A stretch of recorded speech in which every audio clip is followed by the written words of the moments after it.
Vietnam मेरे दिल में एक बहुत जो ख़ास खाना है ना, वहाँ पे बैठा हुआ है। उसकी वजह ये है कि जब मैं आपकी उम्र का था, एक्चुअली आपसे भी छोटा था, 17 साल का था, अभी अभी मेरा स्कूल ख़त्म हुआ था, HSN में मैं पढ़ रहा था, कि मैंने एक प्ले ऑर्गेनाइज़ किया और वो प्ले था वियतनाम पर। उस प्ले का नाम था miss Saigon, musical type play था और बड़ी मुश्किल से मैंने वो प्ले किया, मगर वो बड़ा कामयाब हुआ, बड़ा हिट प्ले था। तो एक तो ये वजह थी कि I felt very close to Vietnam because वो प्ले सारा वियतनाम के बारे में ही था। और दूसरी फिर मेरे ज़हन में ये बात थी कि मैं हमेशा चाहता था कि मैं वियतनाम जाऊं, उसकी तारीख़ के बारे में इतना सुन रखा था, कई डॉक्यूमेंट्रीज़ देख रखी थी कॉलेज में भी वगैरह। तो about some time ago, couple years ago, my wife and I, हम दोनों चले गए वियतनाम और वहाँ पे हमने बैकपैक किया, बैकपैक्स पकड़ लिए और हम साइगॉन सिटी पुरानी जिसको कहा जाता था, वहाँ से हमने शुरू किया और हम ट्रैक करते हुए कभी बसों पे, कभी ट्रेन, कभी ये कभी वो, आहिस्ता आहिस्ता हम सारा रास्ता ऊपर तक गए। तो बड़ा ज़बरदस्त ट्रिप था, उसमें एक्सप्लोर किया वो सारी जगहें जो मैंने बचपन से सुन रखी थी, मगर वो फर्स्ट टाइम जब आप देखते हैं तो इट्स अमेजिंग।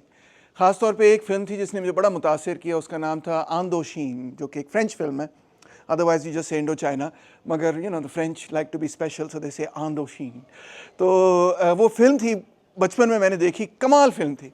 तो वो फिल्म जहाँ पे शूट हुई थी वहाँ पे भी मैं गया वियतनाम के अंदर, और वो तो मेरे लिए ऐसे था कि जैसे को मैं डिवाइन एक्सपीरियंस हो मेरे लिए, कि भाई वही जगह जो मैंने बचपन में फिल्म में देखी थी।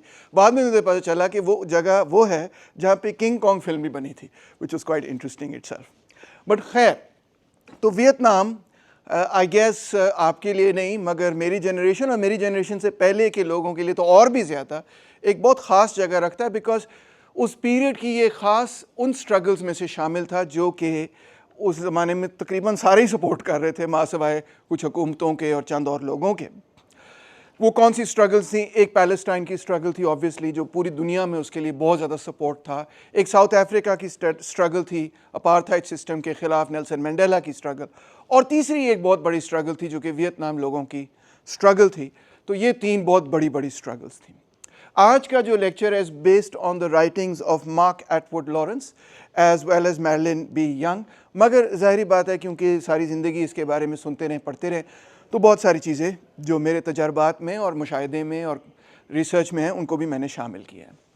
ये है जनाब अली वियतनाम, लंबा सा पतला सा मुल्क है, it looks like an S, ठीक है। और आप देख सकते हैं ये साथ थाईलैंड है, ये लाओस है, ये कैम्बोडिया है, और ये गल्फ़ ऑफ थाईलैंड और साउथ चाइना सी, और ऊपर चीन है, और यहाँ पे बर्मा, और फिर बर्मा से आगे इंडिया, और इंडिया से आगे हम, ठीक है। तो साउथ ईस्ट एशिया में, और काफ़ी पॉपुलेटेड कंट्री है, अगरचे देखो बड़ा नैरो किस्म का मुल्क है और छोटा सा मुल्क लगता है, मगर 100 मिलियन उसकी आबादी है, तो काफ़ी बड़ी आबादी है। ये उसका लैंडस्केप आपको नज़र आ रहा है यहाँ पे कि it is just lush green and absolutely gorgeous beautiful. जब आप वहाँ जाएं तो इस तरह के पॉन्ड्स के अंदर आप इस तरह की किश्तियों में बैठ के जा रहे होते हैं तो कमाल, मज़ा आ जाता है। It's amazing, so close to nature कि बड़ी खुशी होती है देख के। उसमें 54 मुख्तलिफ एथनिक ग्रुप्स हैं, मगर ये छोटे छोटे एथनिक ग्रुप्स हैं। Mainly the Kinh people are 85% of the population. इसका मतलब ये कि वियतनाम काफ़ी होमोजेनस है, और रिलीजन के हवाले से भी उनका अपना एक रिलीजन है, फोक एंसेस्ट्रल वर्शिप का रिलीजन है। 15% वहाँ बुद्धिस्ट भी हैं और 7% वहाँ कैथोलिक्स भी हैं। कैथोलिक्स ये वो हैं जो कि फ्रांस के मिशनरीज़ वहाँ गए और उन्होंने लोगों को कैथोलिक वगैरह बना दिया। और भी कई मज़हब हैं, मगर आप देख सकते हैं कि मेनली 85% एथनिक किन है वहाँ पे, और साथ ही साथ 73% जो हैं वो उनके अपने वियतनाम के जो फोक ट्रेडिशंस हैं, फोक रिलीजन है, एंसेस्ट्रल वर्शिप जिसमें बहुत इंपॉर्टेंट है, वो मेन चीज़ें हैं। एंशिएंट वियतनाम की कहानी ये है कि वियतनाम ने अपने आप को इस्टेब्लिश ही तब किया एज़ वियतनाम जब वो बेसिकली चीन की कॉन्क्वेस्ट के ख़िलाफ़ इकट्ठा हुआ और लड़ा, और वो बड़ा अरसा कॉन्क्वेस्ट चलती रही और उसके ख़िलाफ़ लड़ाई भी चलती रही। और इसी लड़ाई में वियतनाम की एक, आप कह सकते हैं, आवाम की, लोगों की एक ख़ास आइडेंटिटी बन गई कि नहीं, हम चाइनीज़ नहीं हैं, हम फ़लाने नहीं हैं, हम वियतनामीज़ हैं, हम इनसे मुख्तलिफ हैं, हमने अपने इंडिपेंडेंस को गार्ड करना है। दिलचस्प बात यह है कि जब मैं वियतनाम गया, मुझे वहाँ जाकर पता चला कि जो मंगोल्स थे वो भी वियतनाम आए। सोचें आप, इतना साउथ तक वो आए और उन्होंने भी वियतनाम को कॉन्कर करने की कोशिश की, मगर वियतनामीज़ ने उनको बड़ी इंजीनियस तरीके से डिफीट कर दिया। उसकी मेन वजह ये थी कि जहाँ पे हॉर्स राइडिंग की जंग होनी थी वहाँ पे मंगोल्स को कोई डिफीट नहीं कर सकता था। ये बात वियतनामी समझ गए। उन्होंने कहा कोई ऐसी टैक्टिक बनाओ जिसमें घोड़ा सवार जो है ना वो हमारे खिलाफ लड़ ना सके, इनको उतर के पैदल उतर के लड़ना पड़े, फिर हम जीत जाएंगे। और ऐसे ही हुआ कि वो जीत गए। तो इस तरह एक बड़ी लंबी हिस्ट्री है जिसमें वो तो कहते हैं 1200 साल की, 1000 साल की, 1200 साल की हमारी तारीख है कि हमने अपने आप को इस्टेब्लिश किया। तो एक strong sense of nationalism already उनके अंदर काफ़ी हद तक मौजूद था, या कम से कम उनका ये दावा है, कहना है। 1858 में फ्रेंच लोगों ने इंडो चाइना को कॉन्कर कर लिया। आप यहाँ पे उनकी कॉन्क्वेस्ट देख सकते हैं। ये जो डार्क पर्पल एरिया यहाँ पे वो शुरू हुए और फिर आहिस्ता आहिस्ता आप देख सकते हैं 1883, 1884 में यहाँ पहुँच गए, 1867 में यहाँ, 1907, 1904, 1893, 1888, 1906, यानी कि 3 मुख्तलिफ मुल्कों को उन्होंने अपने कब्ज़े में ले लिया। एक वियतनाम, दूसरा द खैमर किंगडम जिसका नाम कैम्बोडिया है, और तीसरा ये ऊपर जिसको हम लाओस कहते हैं। इन तीनों मुल्कों को उन्होंने अपने काबू में ले लिया। और यहाँ पे आप देख सकते हैं ये फ्रेंच बंदा जो है उसके सामने एक वियतनामीज़ गाइड जा रहा है और साथ वो रेडियो ऑपरेटर लगा हुआ है, पता नहीं क्या कह रहा है कि मैं पहुँच गया हूँ, हाँ मच्छर बहुत ज़्यादा है यहाँ पे। ये भी आपको एक मज़ेदार किस्म की तस्वीर नज़र आ रही है। दिस इज़ इन 1896, बड़ी पुरानी तस्वीर है, यानी 19th सेंचुरी की तस्वीर कि ये फ्रेंच बंदा जो है ये फ्नोम पेन पहुँच गया है, और यानी कि कैम्बोडिया में है ये, और हाथी पे फिर रहा है और कह रहा है हाथी मेरा साथी। जब भी वियतनामीज़ लोगों ने कोशिश की कि इसके ख़िलाफ़ हमने बगावत करनी है तो कुछ इनको इस किस्म का मामलात का सामना करना पड़ा। ये आप देख सकते हैं कि जो रेबल कमांडर्स थे वियतनामीज़ लोगों के, ये वहाँ पे जो फ्रेंच आर्मी थी उसी में ये लोग जो हैं काम वगैरह कर रहे थे। तो इन्होंने क्या कोशिश की कि फ़्रेंच लोगों को और इस पूरे के पूरे गैरिजन को हम पॉइज़न कर दें, इनको कोई ऐसी चीज़ खिला दें कि कम वक्त मर जाएँ, हमारे मुल्क को छोड़ दें। मगर ये पकड़े गए, और जब पकड़े गए तो उनको आप देख सकते हैं कि बेहेड कर दिया गया।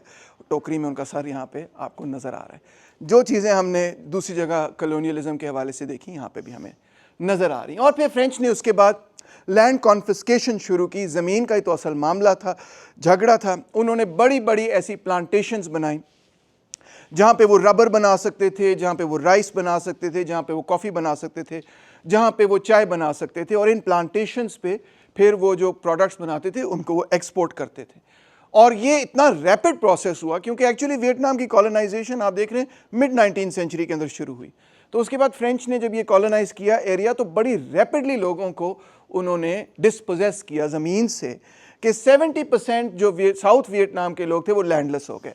अच्छा, जो नॉर्थ वियतनाम है ना वो पहाड़ी इलाका है, वो गरीब इलाका है, वो इतना पॉपुलेटेड नहीं है। जो मेन एग्रीकल्चरल एरिया है, पॉपुलेटेड एरिया, वो बेसिकली साउथ वियतनाम है। तो यहीं पे फ्रेंच रूल भी ज़्यादा तगड़ा था और यहाँ से उन्होंने लोगों को ज़मीनों से बेदखल कर दिया, निकाल दिया, ज़मीनें टेक ओवर कर ली। फ्रेंच ने बड़ी बड़ी अपनी रबर प्लांटेशंस बनाई। अगर आप वो फिल्म देखें इंडोचीन, जो कि फ्रेंच फिल्म है, तो उसमें भी आप ये देखेंगे कि जो फ्रेंच एक प्लांटेशन ओनर है, खातून, उसकी ज़िंदगी में क्या होता है क्या नहीं होता। शी अडॉप्ट्स वियतनामीज़ गर्ल, और एक फ्रेंच ऑफिसर होता है और उसको उससे प्यार हो जाता है। और जो उसकी वियतनामीज़ बेटी होती है, ये फ्रेंच फिल्म है तो फ्रेंच फिल्मों में ऐसे ही होता है, जो उसकी वियतनामीज़ अडॉप्टेड बेटी होती है उसको भी उसी से प्यार हो जाता है, उसी फ्रेंच ऑफिसर से। और फ्रेंच ऑफिसर को फिर के पीछे वियतनामीज़ जो उसकी बेटी होती है वो कहती है कि भाई मैंने इसको ढूंढना है, इसको तलाश करना है। वो दूर चला जाता है किसी अपनी जगह के, यार ये इस खप से मैं निकलूँ, मैं कहीं अपने आप को दूर दराज इलाके में भेज दूँ। तो वो पीछे पीछे जाती है। जब वो पीछे जाती है तो वहाँ तो जंग हो रही होती है, तो वो जंग में फंस जाती है। जंग से उसको वो बचाता है तो उनका रोमांस हो जाता है। जब रोमांस होता है तो उनको भागना पड़ता है। जब भागना पड़ता है तो वो वियतनामीज़ जो कम्युनिस्ट गुरिल्लाज वगैरह उनके साथ जाके पनाह हासिल कर लेते हैं। और फिर वो जो है ना, she ends up joining the Vietnamese communist guerrillas etcetera, बल्कि उसका नाम भी बन जाता है द रेड प्रिंसेस। और फिर कई साल बाद वो अपनी माँ को मिलती है। ओए होए होए, बड़ी मतलब है कि हिंदी फिल्म भी बन सकती है, बड़ी ड्रामेटिक किस्म की फिल्म है, ज़बरदस्त। बट मेरा मकसद आपको बताने का ये है कि जो प्लांटेशंस थी फ्रेंच की, वो बड़ी बड़ी प्लांटेशंस थी, ख़ास तौर पे रबर की प्लांटेशंस, मैसिव प्लांटेशंस, चाय की प्लांटेशंस, कॉफ़ी वगैरह और मुख्तलिफ़ चीज़ों की प्लांटेशंस। और इन प्लांटेशंस के नतीजे में आप अंदाज़ा कर सकते हैं कि रूरल पॉवर्टी बहुत ऊंची थी। रेंट जो फ्रेंच लेते थे वो 50% ऑफ द क्रॉप, आधा हिस्सा बटाई आधा हिस्सा जो है वो उठा लेते थे। और tenant had to provide his own hut, his own tools, his own life stock and hire supplementary labour ताकि वो सारा काम पूरा हो। और रफली कहा जाता है कि उसके पास 1/3 बचता था। यानी जो टेनेंट है, जिसको ज़मीन दी गई है कि चलो आप इस पे खेती बाड़ी वगैरह करो, ज़मीन मेरी है मगर आगे मैंने उसको काश्त पे दी है, उसके पास ओनली 1/3 बचता था, बाकी सारा जो है वो फ्रेंच उठा उठू के ले जाते थे। और इसके साथ साथ बहुत हाई टैक्सेस भी थे। तो लैंड टैक्सेस बहुत हाई थे, जिसकी वजह से बहुत ज़्यादा जो रूरल पॉपुलेशन है वो इंडेटेड रही। और एवरेज कहा जाता है कि जो कॉलोनी से एक्सट्रैक्ट किया गया इन 1925 वाज 9% ऑफ जीडीपी, और 1955 तक this had risen to 16% of GDP. यानी कि 9 to 16% ऑफ जीडीपी जो है वो बजाय इसके कि वियतनाम में रहे, वो बाहर चली जाती थी। बाय द वे, अगर आप इकोनॉमिक डेटा को देखें तो इंडिया का इकोनॉमिक डेटा भी इसके लगभग करीब करीब ही है कि तकरीबन 10% जो इंडिया की जीडीपी थी वो एक्सट्रैक्ट होके ब्रिटेन जा रही थी। इनफैक्ट अगर आप सारी कॉलोनीज़ को देखेंगे तो आपको लगभग यही रेशो मिलेगा, कहीं 9%, कहीं 10%, कहीं 10-12% वगैरह, इसी रेंज में एक्सट्रैक्शन, कॉलोनियल एक्सट्रैक्शन कायम रहती थी। और फिर इसके अलावा उन्होंने अपनी रबर प्लांटेशंस पे बहुत सारा फोर्स लेबर भी रखा। ये आप एक तस्वीर देख सकते हैं उस ज़माने की, और इसमें ये वाली कंपनी भी शामिल थी। आपने इस कंपनी का नाम सुना होगा, इसका ये रबर का बंदा जो है आपको नज़र आ रहा है। तो ये सब भी शामिल थे, and they unfortunately had indentured labour specially on the rubber plantations. बहुत बुरे हालात में काम करते थे। ये सारी कंपनियां मैंने एक्सपोज भी कर दी हैं आपके सामने कि जापानीज़ कंपनियां हों, फ्रेंच कंपनियां हों, ब्रिटिश कंपनियां हों, कैसे इन्होंने कॉलोनियल निज़ाम से खूब दौलत कमाई। तो ये कंपनी भी उसके अंदर शामिल है, यानी मिशेलिन टायर्स जो हैं वो इसके अंदर शामिल हैं। माइनिंग भी वो बहुत करते थे, कोल, टिन, जिंक और फॉस्फेट्स निकालते थे, और ऑब्वियसली जो वर्कर्स हैं वहाँ उनको फ्रैक्शन ऑफ द कॉस्ट मिलता था। कॉलोनियलिज्म में वैसे भी जो कॉलोनाइजिंग कंट्री ने उसकी मोनोपोली होती थी, ट्रेड पे भी मोनोपोली है, एक्सपोर्ट इंपोर्ट पे भी, हर चीज़ पे मोनोपोली। जैसे इंडिया पाकिस्तान में भी ऐसे ही था, बरसगीर में भी ऐसे ही था। तो जो लोकल्स थे वो कुछ कर ही नहीं सकते थे उसके बारे में, क्योंकि they didn't have the government. We had been all reduced to being basically workers of one kind or another of the colonial establishment. इसी तरह टेक्सटाइल और मैन्युफैक्चरिंग इंडस्ट्रीज़ भी कायम थी। बाय द वे, जब मैं वियतनाम गया तो वहाँ पे म्यूज़ियम में मैंने वो टेक्नोलॉजी भी देखी कि क्या टेक्नोलॉजी वो यूज़ कर रहे थे जो फ्रेंच कॉलोनियल अथॉरिटीज़ या सो कॉल्ड फैक्ट्रीज़ थी। तो अगरचे वो बड़ी पुरानी है, मगर मैं ये एक्सपेक्ट नहीं कर रहा था कि वो टेक्नोलॉजी इतनी प्रिमिटिव थी कि उसको इंडस्ट्री कहते हुए भी शर्म आ रही थी कि यार ये इंडस्ट्री तो नहीं है यार, ये मैन्युफैक्चरिंग है ज़्यादा से ज़्यादा।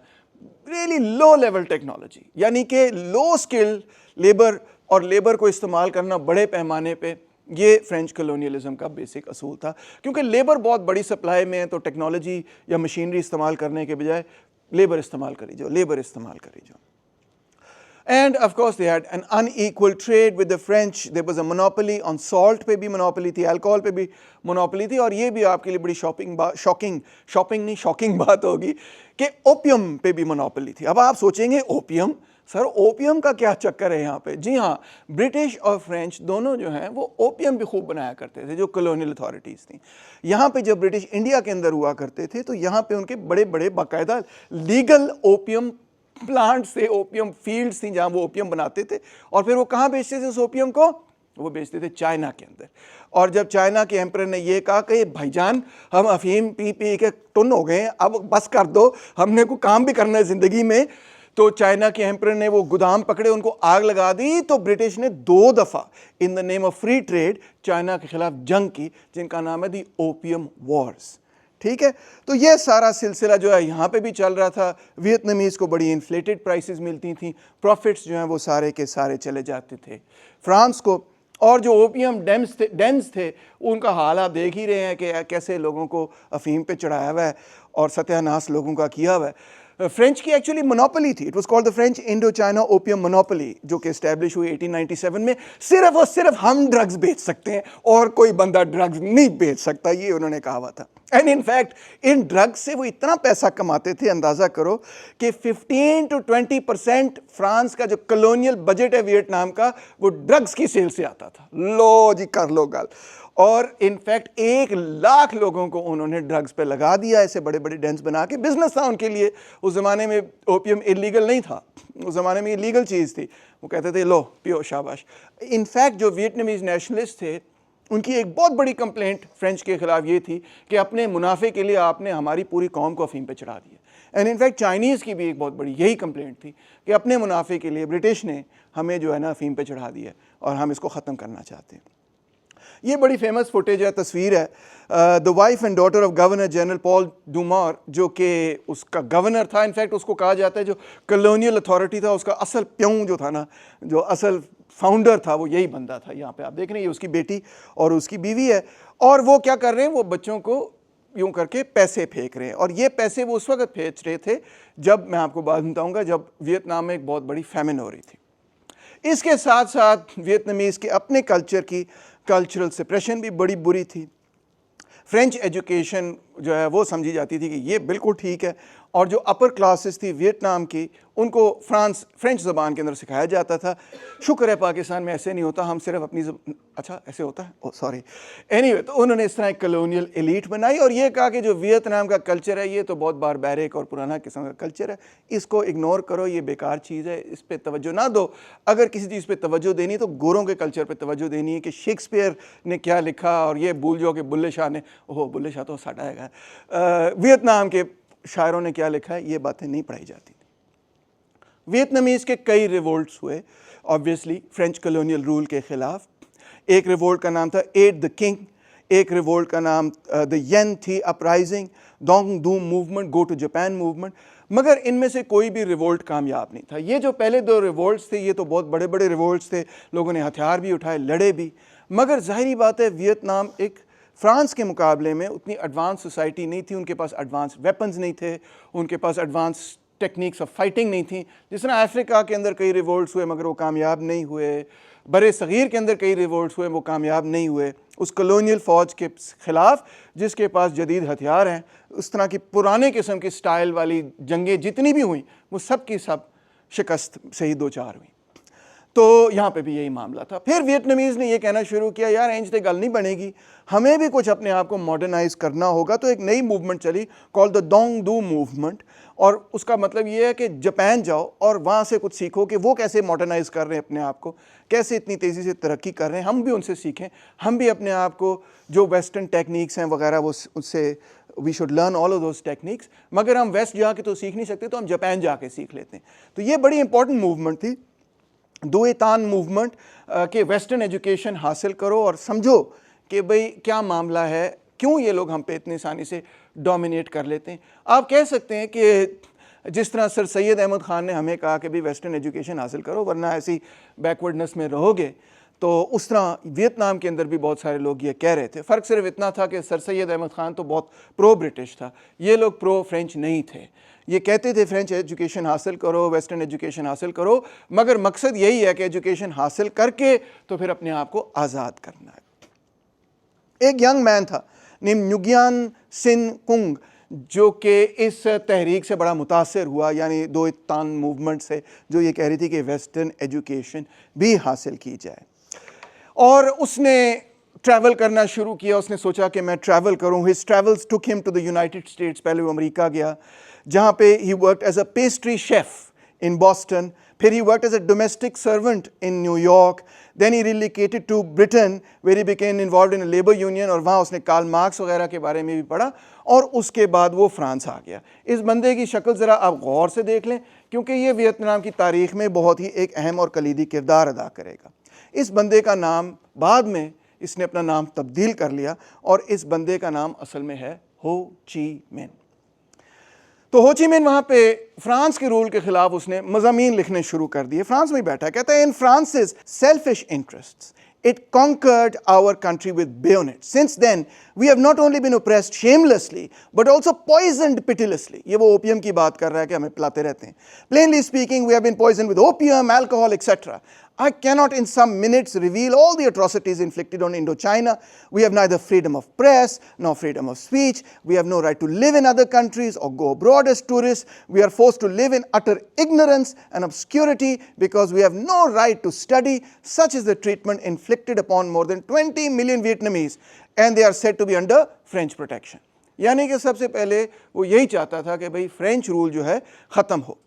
जब लीग ऑफ नेशंस की मीटिंग हो रही थी 1919 में, तो फ्रांस के अंदर जो वियतनामीज छोटे मोटे एग्जाइल्स थे या पॉपुलेशन थी, लोग थे, उसका उसने एक डेलीगेशन बनाया और डेलीगेशन बना के वो लीग ऑफ नेशंस के पास गया और उसने ये कहा कि भाई डियर लीग ऑफ नेशंस, आपने बड़ी बात की है वुडरो विल्सन साहब ने कि भाई हर नेशन को right of self determination, independence ये वो होना चाहिए, तो हमें भी होना चाहिए। बल्कि वो ये भी नहीं कह रहा था कि हमें टोटली आज़ाद कर दो, उसने कहा हमें रिकग्निशन ऑफ इक्वल राइट्स दो, inclusion of Vietnamese representatives in the French parliament कर लो, हमारे रिप्रेजेंटेटिव्स को भी फ्रेंच पार्लियामेंट में शामिल कर लो। और उसने अपना नाम साइन किया नुगियन ओए क्वाक, यानी नुगियन द पेट्रियट।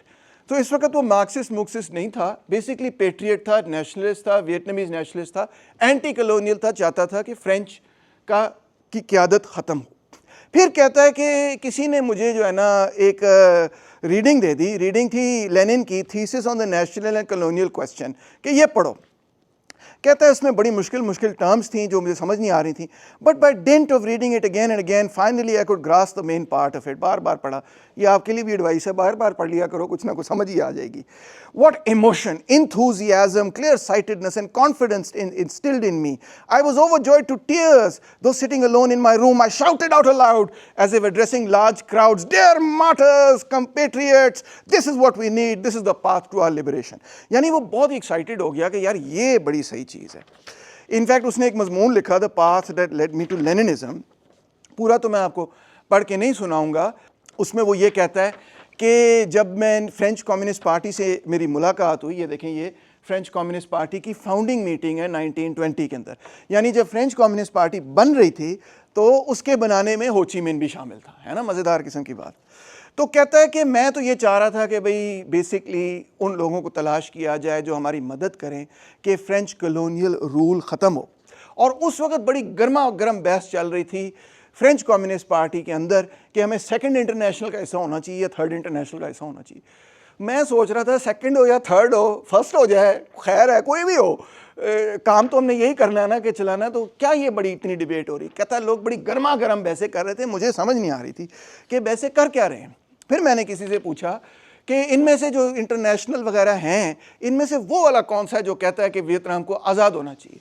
तो कहता है मुझे जवाब दिया कि वो तो लेनिन वाला है, तो यानी थर्ड इंटरनेशनल, तो ये तुम पढ़ो वगैरह। तो कहता है जब मैंने पढ़ा तो मैं बड़ा एक्साइटेड हो गया, मैं कहा ये तो फिर काम जो है बिल्कुल ठीक है। तो कहता है at first patriotism, not yet communism, led me to have confidence in Lenin in the Third International. Step by step along the struggle, by studying Marxism-Leninism, parallel with participation in political activities, I gradually came upon the fact that only socialism and communism can liberate the oppressed nations and the working people throughout the world from slavery. अगर आप कभी हो Chi मिन की writings पढ़े ना तो आपको ये नज़र आएगा कि इतना सादा लिखता है और इतनी ह्यूमिलिटी से लिखता है कि बंदा हैरान हो जाता है कि यार ये बंदा इतना बड़ा लीडर है और कह रहा है मुझे तो समझ नहीं आ रही लेनिन क्या लिख रहा है। मैंने तो बार बार उसको बैठ के पढ़ा कि क्या लिख रहे हो भाईजान, को समझाओ तो सही। So very humble in terms of his approach to everything. लो जी, फिर उसने ये फैसला किया कि कॉमन टर्न से मैं मदद लूँगा क्योंकि अमेरिका लीग ऑफ नेशंस वाले तो लिफ्ट नहीं करा रहे। तो 1924 के अंदर आप ये देख सकते हैं कि वो मॉस्को पहुँच गया और वहाँ पे जो कम्युनिस्ट कांग्रेस हो रही थी वहाँ पे भी उसने ये कहा कि आप मुझे जो है ना कोई पैसे दें, को हथियार दें, को सपोर्ट करें ताकि हम फ्रेंच के ख़िलाफ़ लड़ें। और उसके बाद वहाँ से वो चीन चला गया और चाइना के अंदर भी बहुत सारे वियतनामीज़ थे, तो वहाँ पे चाइना के अंदर जो वियतनामीज़ थे उनको उसने ऑर्गेनाइज़ करना शुरू कर दिया कि आओ मिल के जो है वो लड़ें। By 1930 he had gotten enough support कि उसने फिर 3 मुख्तलिफ कम्युनिस्ट ग्रुप्स को इकट्ठा किया। एक उसका अपना कम्युनिस्ट ग्रुप था called the enemies communist party, दूसरा ग्रुप था इंडो चाइनीज़ कम्युनिस्ट लीग और तीसरा ग्रुप था कम्युनिस्ट पार्टी ऑफ इंडोनेशिया। उन्होंने कहा यार 1.5 ईंट की मस्जिद बनाई हुई है, आओ मिलकर एक बड़ी पार्टी बनाते। एक बड़ी पार्टी उसने बना ली, ये उसकी तस्वीर है 1930 के अंदर। He formed the Indo Chinese communist party. बड़ा सिंपल सा उसका एजेंडा था, 10 नुकाती जल्दी से आपको पढ़ के सुना देता हूँ। वो कहता है फ्रेंच इंपीरियलिज्म, फ्यूडलिज्म और रिएक्शनरी जो वियतनामीज कैपिटलिस्ट क्लास है इसको ख़त्म करेंगे, इंडो चाइना को आज़ाद करेंगे, वर्कर पेजेंट सोल्जर गवर्नमेंट बनाएंगे, बैंक्स और अदर एंटरप्राइजेज जो फ्रेंच वगैरह की हैं उनको हम टेक ओवर कर लेंगे, वर्कर्स और पेजेंट्स की गवर्नमेंट के कंट्रोल में आ जाएंगी, प्लांटेशंस और प्रॉपर्ली जो इंपीरियलिस्ट फ्रेंच वगैरह लोगों की उनको भी हम टेक ओवर कर देंगे और गरीबों में तकसीम कर देंगे, 8 आवर वर्किंग डे करेंगे, पब्लिक लोन्स और पोल टैक्स ख़त्म कर देंगे, अनजस्ट टैक्सेस भी ख़त्म कर देंगे, लोगों को आज़ाद करेंगे, यूनिवर्सल एजुकेशन देंगे और ख़वातीन को बराबर के हकूक़ देंगे। बड़ा सादा सा प्रोग्राम था, 10 नुकाती, नथिंग वेरी कॉम्प्लिकेटेड। लोगों को बड़ा पसंद आना शुरू हो गया। लो जी, जैसे इंडो चाइनीज़ कम्युनिस्ट पार्टी कायम हुई तो उन्होंने अपनी अपराइजिंग शुरू कर दी कॉलोनियलिज्म के ख़िलाफ़, फ्रेंच रूल के ख़िलाफ़। मगर फ्रेंच अथॉरिटीज़, फिर आफ्टर ऑल फ्रेंच अथॉरिटीज़ थी, उन्होंने जल्दी से इनको पकड़ा और हज़ारों को अरेस्ट कर लिया और सैकड़ों लोगों को उन्होंने एग्जीक्यूट कर दिया। और हो ची मिन को वो पकड़ रहे थे, मगर हो ची मिन भागा फिर वहाँ से, क्योंकि वो पूरी मूवमेंट उन्होंने क्रश कर दी। जब क्रश कर दी तो लीडरशिप जो थी वो भागी, तो हो ची मिन भाग के फिर हांगकांग चला गया। हांगकांग में फ्रेंच अथॉरिटीज़ ने ब्रिटिश को कहा, ओए नो फड़ो, ए बड़ा ख़तरनाक आदमी है। तो ब्रिटिश अथॉरिटीज़ ने, क्योंकि Hong Kong was under the British ने फ्रेंच अथॉरिटीज़ के कहने पर हो ची मिन को अरेस्ट कर लिया। अरेस्ट करके उसका ट्रायल हुआ और फ्रेंच ये कह रहे थे इधर ला के आना, इधर लाओ इसको, हमें दो। अब सबको पता था कि अगर ब्रिटेन ने उसको दे दिया, फ्रेंच को दे दिया, तो उसको एग्जीक्यूट कर देंगे। But he had some very good lawyers, communist lawyers etcetera, जिन्होंने उसको डिफेंड किया और कहा कि नहीं इसको इधर ही सज़ा दो। उसको 2 साल कैद हुई और सज़ा सुनाई गई। साल के बाद उसको बहरहाल on good behaviour British authorities ने रिलीज़ कर दिया। सो बचत हो गई उसकी। 1934 में फिर वो वहाँ से चला गया वापस मॉस्को, और मॉस्को के कॉमिंटन स्कूल के अंदर वो काम करता रहा। वहाँ पे जो लेनिन स्कूल था, इंटरनेशनल लेनिन स्कूल, वहाँ पे पढ़ता रहा, साथ साथ कॉमिंटन में काम करता रहा। फिर 38 के अंदर वो वापस चाइना आ गया और अब माओ ज़ेडुंग की जो फ़ौज थी और जो मूवमेंट थी उसका हिस्सा बन गया। और उसने कहा लो जी, मैं चाइनीज़ रेवोल्यूशन में भी हिस्सा लूँगा, चीन में इनकलाब होगा तो वहाँ पर भी इनकलाब होगा। So that's what he started to do. 1940 में अब पूरी सिचुएशन चेंज हो जाती। क्यों? क्योंकि जापान आगे बढ़ रहा है और जापान ने वियतनाम को भी कॉन्कर कर लिया और भी कई सारे मुल्कों को आप जानते हैं 40s के अंदर उन्होंने कॉन्कर कर लिया। और जापान ने जब वियतनाम को कॉन्कर किया तो उन्होंने ये कहा कि जो फ्रेंच अथॉरिटीज़ हैं वो अपनी जगह कायम रहेंगी और हम उनके ऊपर आ जाएंगे और उनके ज़रिए हम काम निकलवाएंगे और यहाँ से काम करेंगे, क्योंकि उनको गवर्नमेंट स्ट्रक्चर चाहिए था। तो फ्रेंच अथॉरिटीज़ का ही गवर्नमेंट स्ट्रक्चर उन्होंने इस्तेमाल करना शुरू किया।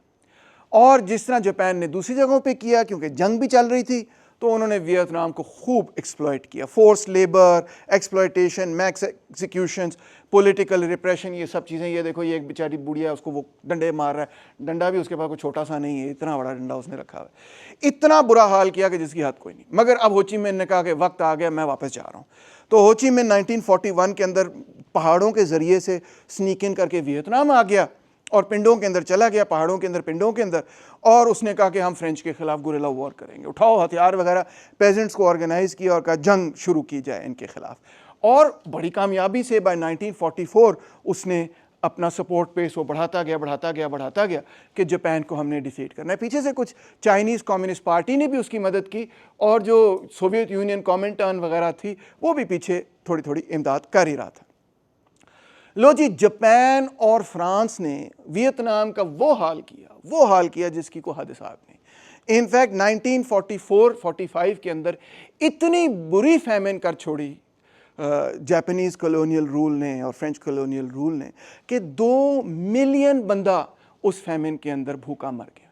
It is one of the worst famines in history and Vietnam की तारीख में तो ख़ास तौर पे। और फिर भी वो वहाँ से जो भी राइस वगैरह प्रोड्यूस हो रही थी खींची जा रहे थे, एक्सपोर्ट करी जा रहे थे कि जो वॉर मशीन है उसको फीड करना। It was a horrific famine. ये देखें, चंद तस्वीरें आपके सामने मैंने रखी हुई हैं कि लोग सड़कों के भूखे मर गए, सड़कों पर पड़े हुए थे।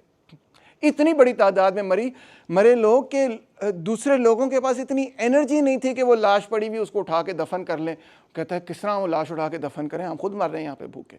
इतने बुरे हालात वियतनाम के अंदर कर लिए। ये है जी वो स्कल्स वगैरह, बोन्स जो आप देख सकते हैं जो कि उस फैमिन के नतीजे में पैदा हुई इन 1944। It was horrific. ये देखो एक और तस्वीर, मतलब हज़ारों नहीं मिलियंस ऑफ लोग जो हैं तबाह बर्बाद हो गए इस पूरी फैमिन के अंदर। अब देखो इस सारी चीज़ के खिलाफ अगर कोई लड़ रहा था तो हो ची मिन बाबा लड़ रहा था, वो हीरो बनता चला गया।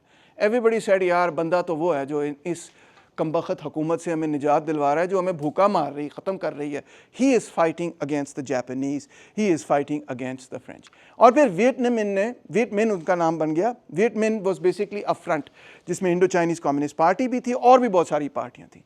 इनफैक्ट हो ची मिन इतना खुला डुला दिल का बंदा था कि उसने कहा मैं अपनी पार्टी ख़त्म कर देता हूँ, लो सारी पार्टियाँ मिलकर हम इकट्ठे मिलकर काम करें। उसने ये भी एक पॉइंट पे किया कि इंडो चाइनीज़ कम्युनिस्ट पार्टी बस ख़त्म, आओ मिलकर काम करें। मगर सब जानते थे कि मेन लीडर हो ची मिन ही है, और पेजेंट्स के अंदर मैटर नहीं करता था कि अब ये वियत मिन है या इंडो चाइनीज़ कम्युनिस्ट पार्टी, वो कहते थे हो ची मिन, बस ठीक है हम इसके साथ हैं। सो लो जी, उन्होंने ना सिर्फ जापानीज़ 21st डिवीज़न के खिलाफ वो लड़े, मगर उन्होंने क्या किया, जापान के जो गोदाम थे राइस के उनको वो अटैक करते थे, ठा ठा ठा, और वहाँ से राइस निकालते थे और गरीबों के अंदर तकसीम कर देते थे। वो आपने कभी सुना ना रॉबिन हुड की कहानी सुनी है ना, ये वियतनाम के रॉबिन हुड्स थे, एक्सेप्ट फ़र्क ये भी था साथ कि they were fighting against an imperial occupation. So उन्होंने स्टोर हाउसेस को अटैक करना शुरू किया, 100 को स्टोर हाउसेस को अटैक किया, और वहाँ से जो चावल वगैरह जो चीज़ें उनको मिली वो उन्होंने गरीबों के अंदर तकसीम कर दी। और जब उन्होंने ये अमल करना शुरू किया तो पब्लिक तो मिलियंस की तादाद में उनकी शैदाई हो गई। उन्होंने कहा यार ये लोग हमें भूख से भी बचा रहे हैं, हमारे मुल्क के लिए भी लड़ रहे हैं, फ्रेंच को भी दफ़ा कर रहे हैं, ये जापान के भी ख़िलाफ़ हैं, हमारी तरह गुर्बत में रहते हैं, कोई केव्स में रह रहा है, कोई जंगलों में रह रहा है, कोई पहाड़ों में रह रहा है, लड़ रहे हैं हमारी तरह। तो 500,000, half a million people by 1944 had joined up with the Viet Minh and said कि हम इसके लिए लड़ेंगे। मैं यहाँ पे आपको इस बंदे का भी तारुफ कराना चाहता हूँ जिसका आप जानते भी नहीं होंगे, वो नुगियान ज़ियाप। ये इतना इंपॉर्टेंट आदमी है कि जिसकी हादिस आप कोई नहीं। जिस तरह हो ची मिन इंपॉर्टेंट आदमी, ये भी उतना इंपॉर्टेंट आदमी। हम देखें ना, नेपोलियन के बारे में बड़ा जानते हैं, हम अलेक्जेंडर द ग्रेट के बारे में बड़ा जानते हैं, हम उन सारे जनरल्स के बारे में जानते हैं जो वेस्ट से ताल्लुक़ रखते हैं या जिनको वेस्ट ने प्रमोट किया है। जनाब आली ये एक ऐसा बंदा था जिसने 2 बड़ी इंपीरियल फोर्सेस को डिफीट किया, और 20th सेंचुरी क्या पूरी शायद तारीख का one of the greatest military strategist और जनरल्स है, मगर कोई इसका नाम भी नहीं पाकिस्तान में कम से कम जानता। इसका नाम है ज़ियाप। सो हो ची मिन ने, ये हो ची मिन खड़ा है अपनी चड्डियों के अंदर, बड़ा सादा आदमी था, आप देख सकते हैं कि कोई प्रोटोकॉल ये वो कुछ नहीं, और ये उसके साथ जनरल ज़ियाप। जनरल वो कोई नहीं था, उसने कभी अपनी ज़िंदगी के अंदर कोई मिलिट्री एकेडमी अटेंड नहीं की थी। वो बेसिकली हिस्ट्री का स्कूल टीचर था, सिर्फ उसने तारीख पढ़ी हुई थी और तारीख को पढ़ाता था, टीचर था मेरी तरह, मगर उसने कहा ऐसी की तैसी फ्रेंच के खिलाफ हमने लड़ना ही है। And he became one of the greatest military commanders in all of history. एक इंपीरियल आर्मी नहीं, दो इंपीरियल आर्मीज को इस बंदे ने शिकस्त दी। मिलिट्री स्ट्रैटेजी इसकी थी। तो ये उसकी बड़ी मशहूर किताब है, पीपल्स वॉर पीपल्स आर्मी, कि हम एक नई किस्म की जंग कर रहे हैं। ये वो ट्रेडिशनल जंग नहीं, ये पीपल्स वॉर है, और ये हमारी फ़ौज वो ट्रेडिशनल फ़ौज नहीं है, ये पीपल्स आर्मी है। पीपल्स आर्मी और पीपल्स वॉर ट्रेडिशनल वॉर से किस तरह मुख्तलिफ होती हैं, ये सब थियरी आइडियाज़ वगैरह इसने डेवलप किए, और लोगों ने भी किए, बट वियतनाम के कॉन्टेक्स्ट में इसने डेवलप किए।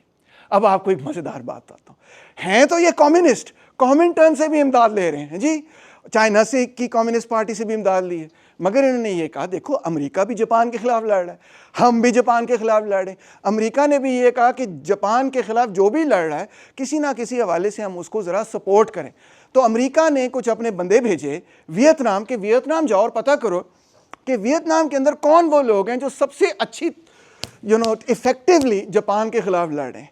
तो जब वो मिशन पहुंचा वियतनाम, तो उन्होंने देखा, पूछा, ये वो जब तफ्तीश की, रिसर्च की, तो उन्होंने कहा जी वियत मिन से बेहतर कोई नहीं लड़ रहा जापानीज़ के खिलाफ, उनके पास सपोर्ट भी है और वो इफेक्टिवली लड़ रहे हैं। लो जी, OSS क्या है? बेसिकली OSS वो ऑर्गेनाइजेशन है जो बाद में CIA बनी है। ये वो इंटेलिजेंस का यूनिट था जो कि वर्ल्ड वॉर 2 में काम कर रहा था, जो कि बाद में जाके CIA बन गया। तो बेसिकली OSS ने राब्ता किया किससे? हो ची मिन बाबे से और ज़ियाप बाबे से। ये देखो ये अमेरिकन खड़े, उन्होंने कहा चलो मिल के लड़ें, हम भी तुम्हारी मदद करते हैं। बल्कि दिलचस्प कहानी आपको ये सुनाऊं कि हो ची मिन को पता नहीं मलेरिया हो गया या बहुत वो बीमार हो गया, तो उसको जो OSS के डॉक्टर्स ने उसने ट्रीट किया, और वो डॉक्टर कहता है कि भाई हमने उसकी जान बचा ली वहाँ पे, वरना वो बाबा गया था। और दिलचस्प बात ये, उनके बड़ी करीबी दोस्ती हो गई ना, क्योंकि इकट्ठे लड़ भी रहे थे, तो बहुत यारी हो गई है। देखो इकट्ठे यहाँ पे भी हैं। तो ये जो अमेरिकन ऑफिसर्स थे, बाद में ये पिटते रहे, रोते रहे। इन्होंने कहा भाईजान हमसे पूछो वियतनाम में क्या हो रहा है, हमने तो आंखों से देखा हुआ है कि वियतनाम क्या चीज़ है, हो ची मिन क्या चीज़ है, हमसे को पूछता ही नहीं। बाद में ये बहुत अपसेट थे कि क्या कर रहे हैं, अमेरिकन पॉलिसी क्या बन रही है, हमसे पूछ ही नहीं रहे, जो एक्चुअली ग्राउंड पे आए गए हैं लोग। अब हो ची मिन ने अगस्त के अंदर एक इनकलाब शुरू कर दिया। उसने कहा भाई वक्त आ गया है कि अब हमने फाइनल पुश करना है और अपने मुल्क को आज़ाद करना है। सो अगस्त 14 से 25 तक उन्होंने नेशन वाइड अपराइजिंग का ऐलान कर दिया।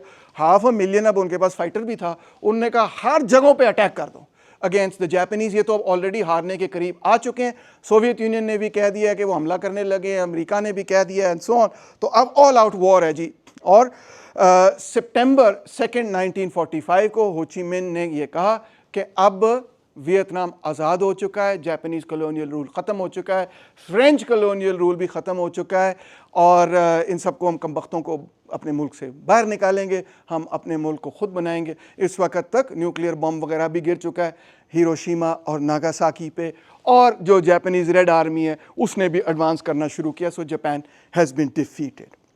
अब दिलचस्प बात यह है कि जब उन्होंने वियतनाम की अनाउंसमेंट की कि हम आज़ाद हो गए हैं, तो सबसे दिलचस्प बात यह है कि वहाँ पे भी OSS मेजर आर्किमिडीज पैटी वहाँ पे खड़ा हुआ था, जो मेन आदमी था OSS का, अमेरिकन जो इंटेलिजेंस का, और साथ मिलके उन्होंने कहा कि हाँ जी वियतनाम आज़ाद हो गया। और इनफैक्ट आप देख सकते हैं जो वियतमिन बैंड था वो वहाँ पे अमेरिका का नेशनल एंथम बजा रहा है, स्टार स्पेंगल्ड बैनर भी बजा रहा था एंड सो ऑन।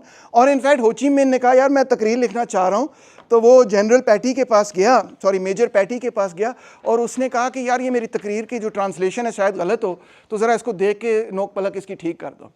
सुनने वाली तकरीर है। This is the Declaration of Independence of the democratic Republic of Vietnam.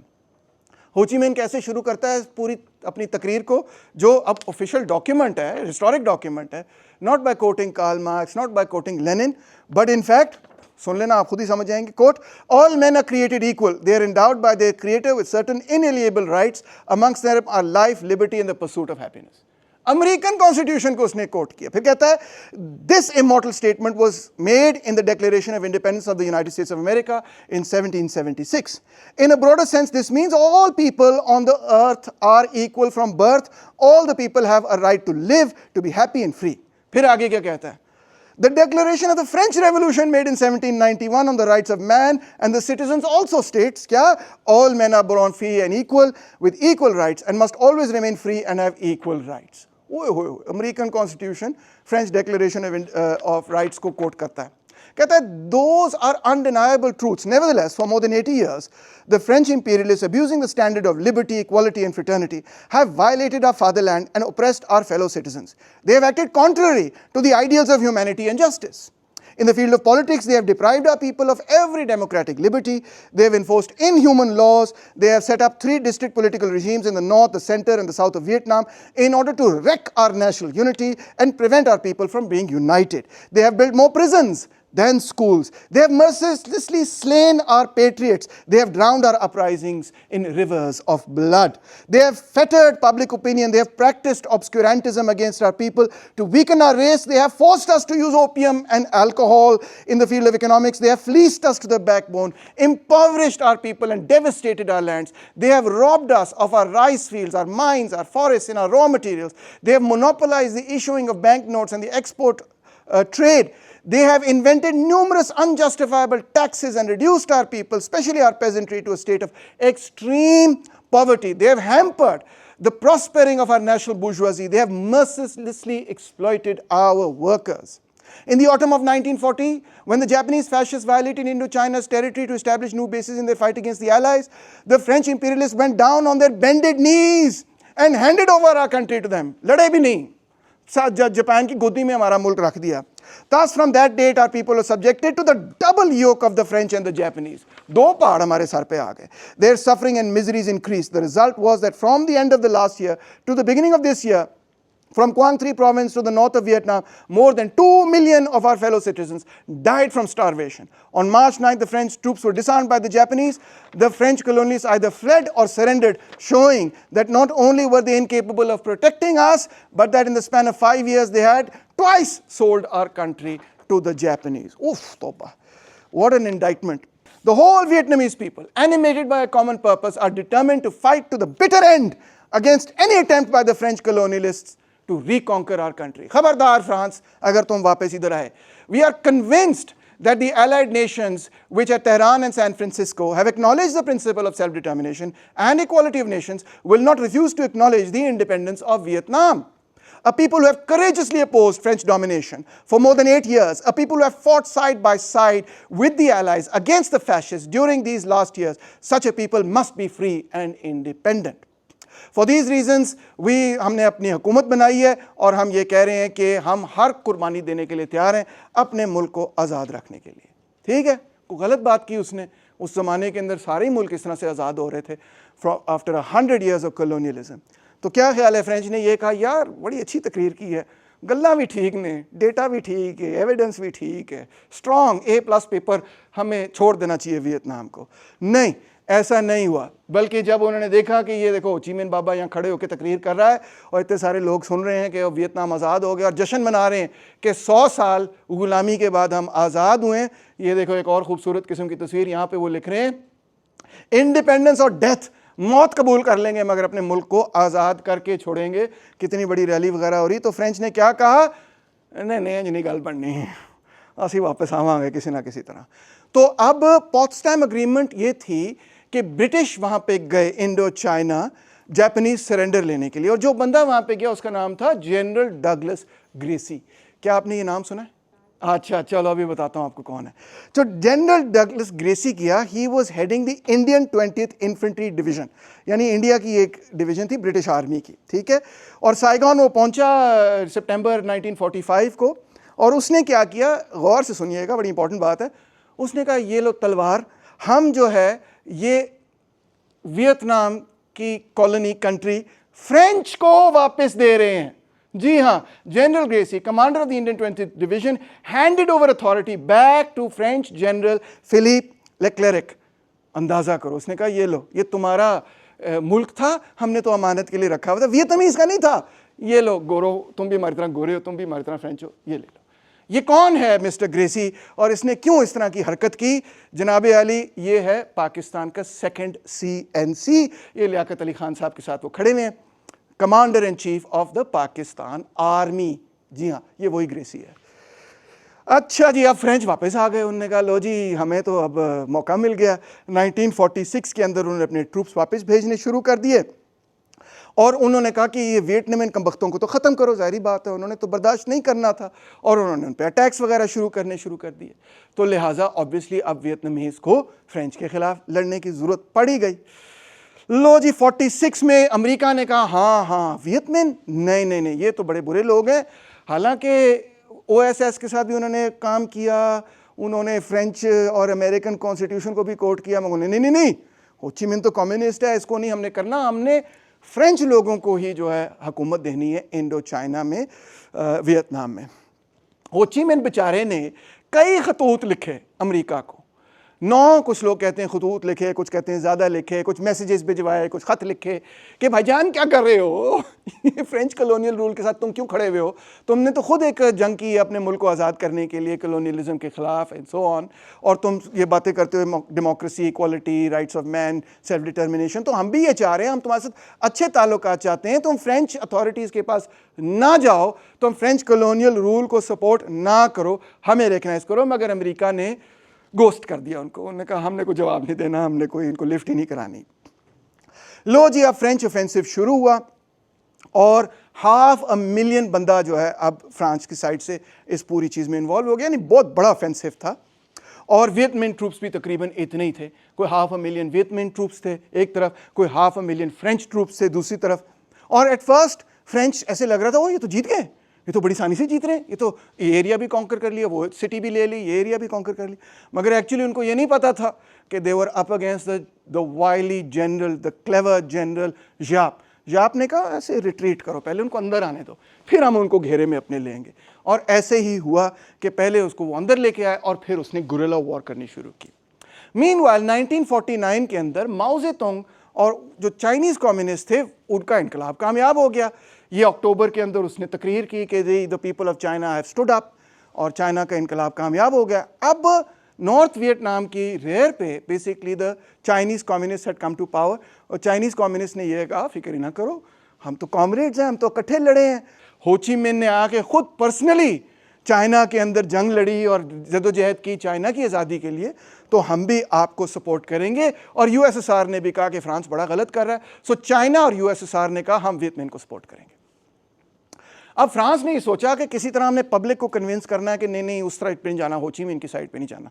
तो जो पुराना एम्परर था, जिस तरह बहादुर शाह जफर हमारा हुआ करता था, उनके एम्परर का नाम था बाओ दाई, उसको वो वापस ले आया कि भाई तू वापस आ जा। वो रहता था फ्रांस में, ठीक है, उसको फ्रेंच ज़िंदगी ज़्यादा पसंद थी। वियतनाम वो कहता था बहुत गर्मी है यहाँ पे, मैं नहीं आ रहा, ऐसा था, मच्छर भी बहुत ज़्यादा है।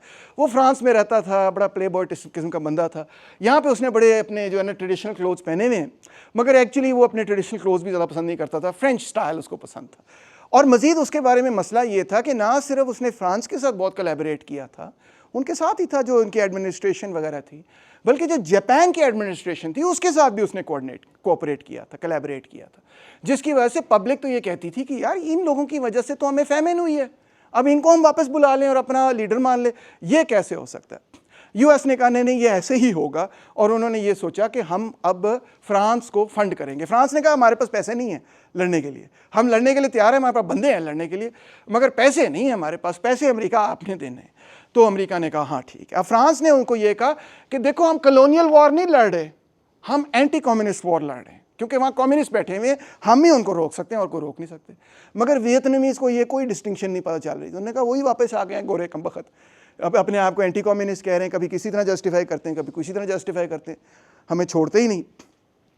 तो फ्रेंच ने फिर अमेरिकनों को ये कहा कि देखो अगर तुम चाहते हो हमारे साथ alliance against the Soviet union, और अगर तुम ये चाहते हो कि हम यूरोपियन डिफेंस कम्युनिटी का हिस्सा बने, तो फिर हमारी शर्त यह है कि इंडो चाइना में तुमने हमें फाइनेंस करना है, सपोर्ट करना है।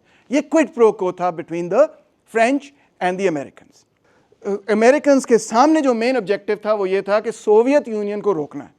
तो फ्रांस ने कहा कि हम भी मदद करेंगे तुम्हारी इस सिलसिले में, मगर तुमने हमारी मदद करनी इंडो चाइना। अमेरिका ने कहा ठीक है, हाँ यार वैसे भी वो भी प्रो सोवियत ही हैं, वो आ जाए अगर इक़्तिदार में आ गए तो मामला बड़ा ख़राब होगा। तो वाशिंगटन ने फिर 1950 के अंदर बाओ दाई की गवर्नमेंट जो है उसको रिकग्नाइज़ कर लिया और फंडिंग शुरू कर दी, और इनफैक्ट 80% फंडिंग उस जंग की जो वियतनाम की और फ्रांस की अब हो रही है वो अमेरिका ही कर रहा था। दूसरी तरफ चाइना और यूएसएसआर ने डेमोक्रेटिक रिपब्लिक ऑफ वियतनाम को सपोर्ट कर लिया, उसको रिकग्नाइज कर लिया। अभी तक दोनों में से कोई रिकग्नाइज नहीं हुआ था 45 से 50 तक। 50 में साइड डिवीजन क्लियर हो गई कि भाई हम इधर और तुम उधर। सो अमेरिका फ्रांस जो हैं वो साउथ वियतनाम की साइड पे हो गए, और या आप कह लें एम्परर बाओ दाई की साइड पे हो गए, और जो चाइना और यूएसएसआर थे वो हो ची मिन को सपोर्ट कर रहे थे। लो जी अब जंग चलती गई अंटिल दिस इंसिडेंट इन 1954। ये तारीख की बड़ी मशहूर जंगों के अंदर से शामिल है, और इस जंग का नाम है द बैटल ऑफ दियन बियन फू। ठीक है, मैं ज़रा आपको पढ़ के सुनाता हूँ क्योंकि बड़ी मज़ेदार कहानी है। In 1953, in a flat valley surrounded by hills close to the Lao border, General Henry Navarre, बड़ा उनका ग्रेट जनरल था फ्रांस का, positioned 12 well-supplied battalions of troops, 13,000 बंदे, over the course of the battle, some 16,500 people, in the heavily fortified village of Dien Bien Phu. To this were added a force of 6 fighter bombers and 10 tanks. The central base was further protected by strong points established in the surrounding hills, named, some said, by commanding officer de Castries for his mistresses. जो उसकी mistresses थी ना, उस पे उसने पहाड़ियों के नाम रखे हुए थे। एक का नाम था बिट्रीस, एक का नाम था गैब्रियल, एक का नाम था डोमिनिक, एक का नाम था एलियान, एक का नाम था क्लोडीन। ये पहाड़ों के नाम उसने रखे हुए थे। Field brothels of Vietnamese and Algerian women were deployed to solace the men. ठीक है, उन्होंने औरतें भी रखी हुई थी कि भाई लोगों को, मंदों को ज़रा खुश रखना है, यानी कि prostituted women. Confident of his superior resources and certain that the Viet Minh would run out of supplies in less than a week, Navarre dared the commander of the Viet Minh forces, वो नुगियान to attack, उसने कहा लड़ते हैं क्यों नहीं, आओ मैदान में आओ. The Vietnamese did attack, but in their own time. Through terrain the French had considered impossible, 200,000 peasants hacked trails and moved supplies as far as 500 miles to the battlefront.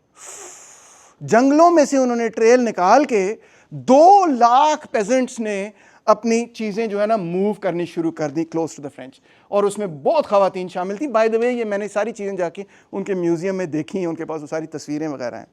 They laid hundreds of miles of roads all through the north. Women and men mobilized to transport dismantled howitzers, mortars, American in the main, captured by the Chinese in Korea, tons of ammunition and rice by bicycle and shoulder pole, troops and equipment doubly camouflaged by jungle foliage, which they attached to themselves and through which they moved, scattering whenever they heard the engines of the French planes searching for them. The combat troops, 4 divisions strong, yani 49,000 men, carried their own weapons and food supply and a 30-pound bag of rice as well as water and salt. Daily, the column of porters and soldiers was strafed, yani ki uspe aircraft attack kari ja raha hai, bombed, napalmed, and daily they advanced. Roped to the heaviest artillery pieces, men dragged the guns through the last 50-mile stretch of jungle where no roads could be built. In all, it took 3 months. 3 महीने वो अपने चीज़ें जो है ना अपने supplies वहाँ पे पहुँचा रहे थे. When they reached the French base, they reassembled the heavy guns and set them up in the caves dug deep into the hillsides so that they were invisible from the air, as was the entire attack force itself. Imagine, 50,000 बंदा उन्होंने छुपा के रखा हुआ था, दरख्तों के नीचे and so on. In addition, hundreds of kilometers of trenches and tunnels reached the very edge of the French position. Impatient, the French High Command dropped leaflets on the hills and roads surrounding the Dien Bien Phu, challenging the Vietnamese. क्या लिखा था leaflets पे? What are you waiting for? Why don't you attack if you aren't cowards? We are waiting for you. French का ये ख्याल था कि superior artillery उनके पास है, एम्यूनेशन उनके पास सुपीरियर है, जब ये अटैक करेंगे हम इनको भून देंगे. 2-3 ऐसी बैटल्स हो चुकी थी जिसमें वियतनामीज कामयाब नहीं हुए. इनफैक्ट शुरू में तो फ्रेंच अटैक कर रहे थे तो फ्रेंच बड़े कामयाब थे, फिर वियतनामीज काउंटर अटैक कर रहे थे तो फ्रेंच ने डिफेंसिव पोजीशंस ले ली थी, और फ्रेंच डिफेंसिव पोजीशंस में बहुत तगड़े साबित हो रहे थे क्योंकि वो फोर्टिफाइड पोजीशंस थे. In March 13th, 1954, when everything was in place, Giap began the attack. A French legionnaire recalled the confidence, even relief, with which news of the attack was received. French बड़े खुश हुए, शुक्र है यार, 3 महीने से हम इंतजार कर रहे हैं, अटैक शुरू हुआ है. Indeed, we would have to consider as crazy the Viets would have the idea to try and dislodge us from our hill batteries, well fortified and defended by a whole foreign legion battalion. ने कहा ये तो हार हमें कैसे हराएंगे. Quote, believe me, it would have been no simple walk in the sun for them. But then Giap's guns opened fire. And we are all surprised and ask ourselves how the Viets have been able to find so many guns capable of producing an artillery fire of such power. Shells rained down on us without stopping, like a hailstorm on a fall evening. Bunker after bunker, trench after trench, collapsed, bearing under them men and weapons. By midnight of the first day, Strong Point Beatrice was wiped out. Its artillery commander committed suicide. All through the night of May 6th, the survivors on Elian, one of the last remaining outposts, could hear the Viet Minh only a few hundred yards away. What were they doing? Singing the songs of the French resistance. वो France में गाने गा, French में गाने गा रहे थे. Written to inspire partisans against the Nazi invaders. The words in this setting were both ironic and exact. क्या words से? Quote, friend, can you hear the black song of the crow on the plain? Friend, freedom is listening to us in the night. Vietnamese ने उनको गाने सुनाने शुरू कर दिए कि हम आज़ादी के लिए लड़ रहे हैं, तुम्हारे गाने गा रहे हैं, तुम जो आज़ादी के दावेदार बनते हो. The meaning of Dien Bien Phu, Giap wrote on the 5th anniversary, पूरी तरह से शिकस्त दे दी फ्रेंच को, was that it established a great historic truth. What is the truth? Quote, a colonized and weak people, once it has risen up and is united in the struggle and determined to fight for its independence and peace, has the full power to defeat the strong, aggressive army of any imperialist country. ओए ओए 100 साल French colonial rule के उन्होंने उनकी धज्जियां उड़ा दी। French casualties वो 75,000, not just in that battle, overall Vietnamese casualties were almost 2 lakh. मगर वो कहते थे हम 2 लाख लोगों की कुर्बानी दे सकते हैं, तुम 75,000 लोगों की कुर्बानी दे सकते हो? फ्रेंच ने कहा नहीं, हम नहीं दे सकते, हम निकल रहे हैं यहाँ से। सो दे withdrew finally. The Vietnamese was successful after this battle in 1954. हाँ जी, ये देखो उन्होंने Dien Bien Phu पे ये खूबसूरत किस्म का स्कल्पचर भी रखा है to commemorate that great victory. अब सब पहुंच गए जनीवा पे, एक्चुअली सब पहुंच गए फ्रांस में। वहाँ पे जनीवा कॉन्फ्रेंस हो रही थी। अजीब सी बात है, गोरों का मैं क्या कह सकता हूँ, जनीवा कॉन्फ्रेंस पेरिस में हो रही है, मैं क्या कह सकता हूँ। बहरहाल बाद में वो जनीवा भी गए थे, मगर इट्स कॉल्ड द जनीवा कॉन्फ्रेंस, अगरचे वो पेरिस में हो रही थी। यहाँ पे उन्होंने ये कहा कि वियत मिन जो हैं वो नॉर्थ चले जाएं और फ्रेंच जो हैं वो साउथ चले जाएं, और 17th पैरेलल पे यूं करके हम तकसीम कर देंगे, नॉर्थ वियतनाम और साउथ वियतनाम बना देंगे, और 2 साल बाद हम 56 में इलेक्शन कॉल कर देंगे, और फिर जो इलेक्शन जीत गया वो वियतनाम की हुकूमत होगी। ठीक है। पहले तो वियतनामीज डेलीगेशन ने कहा यार ये क्या बात हुई है, हम लड़े हैं, अपने आप को आज़ाद किया है हमने, और आप हमारे मुल्क को तकसीम कर रहे हैं। क्यों तकसीम कर रहे हैं? बहुत लड़े, मगर USSR ने भी कहा, चाइना ने भी कहा नहीं मान जाओ, ये करना बड़ा ज़रूरी है, फिर बाद में देखेंगे। तो ये जनाब आली तस्वीर है उस पेरिस में जनीवा कॉन्फ्रेंस की। ये देखें ना, ओए नहीं, ये तो एक्समैन की तस्वीर है जिसमें इनफैक्ट वो ही इंसिडेंट, वो जनीवा कॉन्फ्रेंस डिपिक्ट की हुई है। यहाँ पे ये जनरल बनाया हुआ है जो वियतनाम का जनरल है, और पता चलता है कि वो एक म्यूटेंट है, यानी कि वो ये क्या नाम है, मिस्टीक है, और वो ट्रैक्स को कत्ल करने की कोशिश कर रही है। आपने देखी फिल्म? किसी ने, कितने लोगों ने देखी है? अच्छा, I thought more people are seen it, और आप हंसेंगे।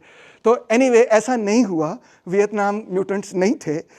इनफैक्ट जो बंदे ने वियतनाम की रिप्रेजेंटेशन की, his name is Pham Van Dong, and जो मिस्टीक बना हुआ है यहाँ पे, और in fact he is a national hero of Vietnam, and he became the prime minister of Vietnam from 1955 to 1987, one of the longest serving prime ministers. तो उसका वहाँ पे फिल्म के अंदर उसको सॉरी बनाया हुआ है, मगर बहरहाल चलो फिल्म है, क्या कर सकता बंदा। हो ची मिन के लिए बड़ा मुश्किल था कि वो पब्लिक को अब कन्विंस करे कि जी वियतनाम की डिवीज़न हो जाए। उसके अपने फॉलोअर्स ने ये कहना शुरू कर दिया, अंकल हो, उसको अंकल भी कहते थे, अंकल हो कहते थे, अंकल हो तुम्हारे से ज़्यादा अक्लमंद तो फ्रेंच साबित हुए, देखो हमारा मुल्क तकसीम कर दिया, तुमने कबूल कर लिया। उसने कहा नहीं नहीं यार मेरी बात सुनो, ये बड़ा ज़रूरी है, हमें ये करना पड़ेगा, क्योंकि पहले हम नॉर्थ को बिल्ड करेंगे, हम आप पॉलिटिकल स्ट्रगल करेंगे, 2 साल हम पॉलिटिकल स्ट्रगल करेंगे, फिर 2 साल बाद देखेंगे, ये कुछ ना कुछ कॉम्प्रोमाइज़ भी करना पड़ता है जदोजहद।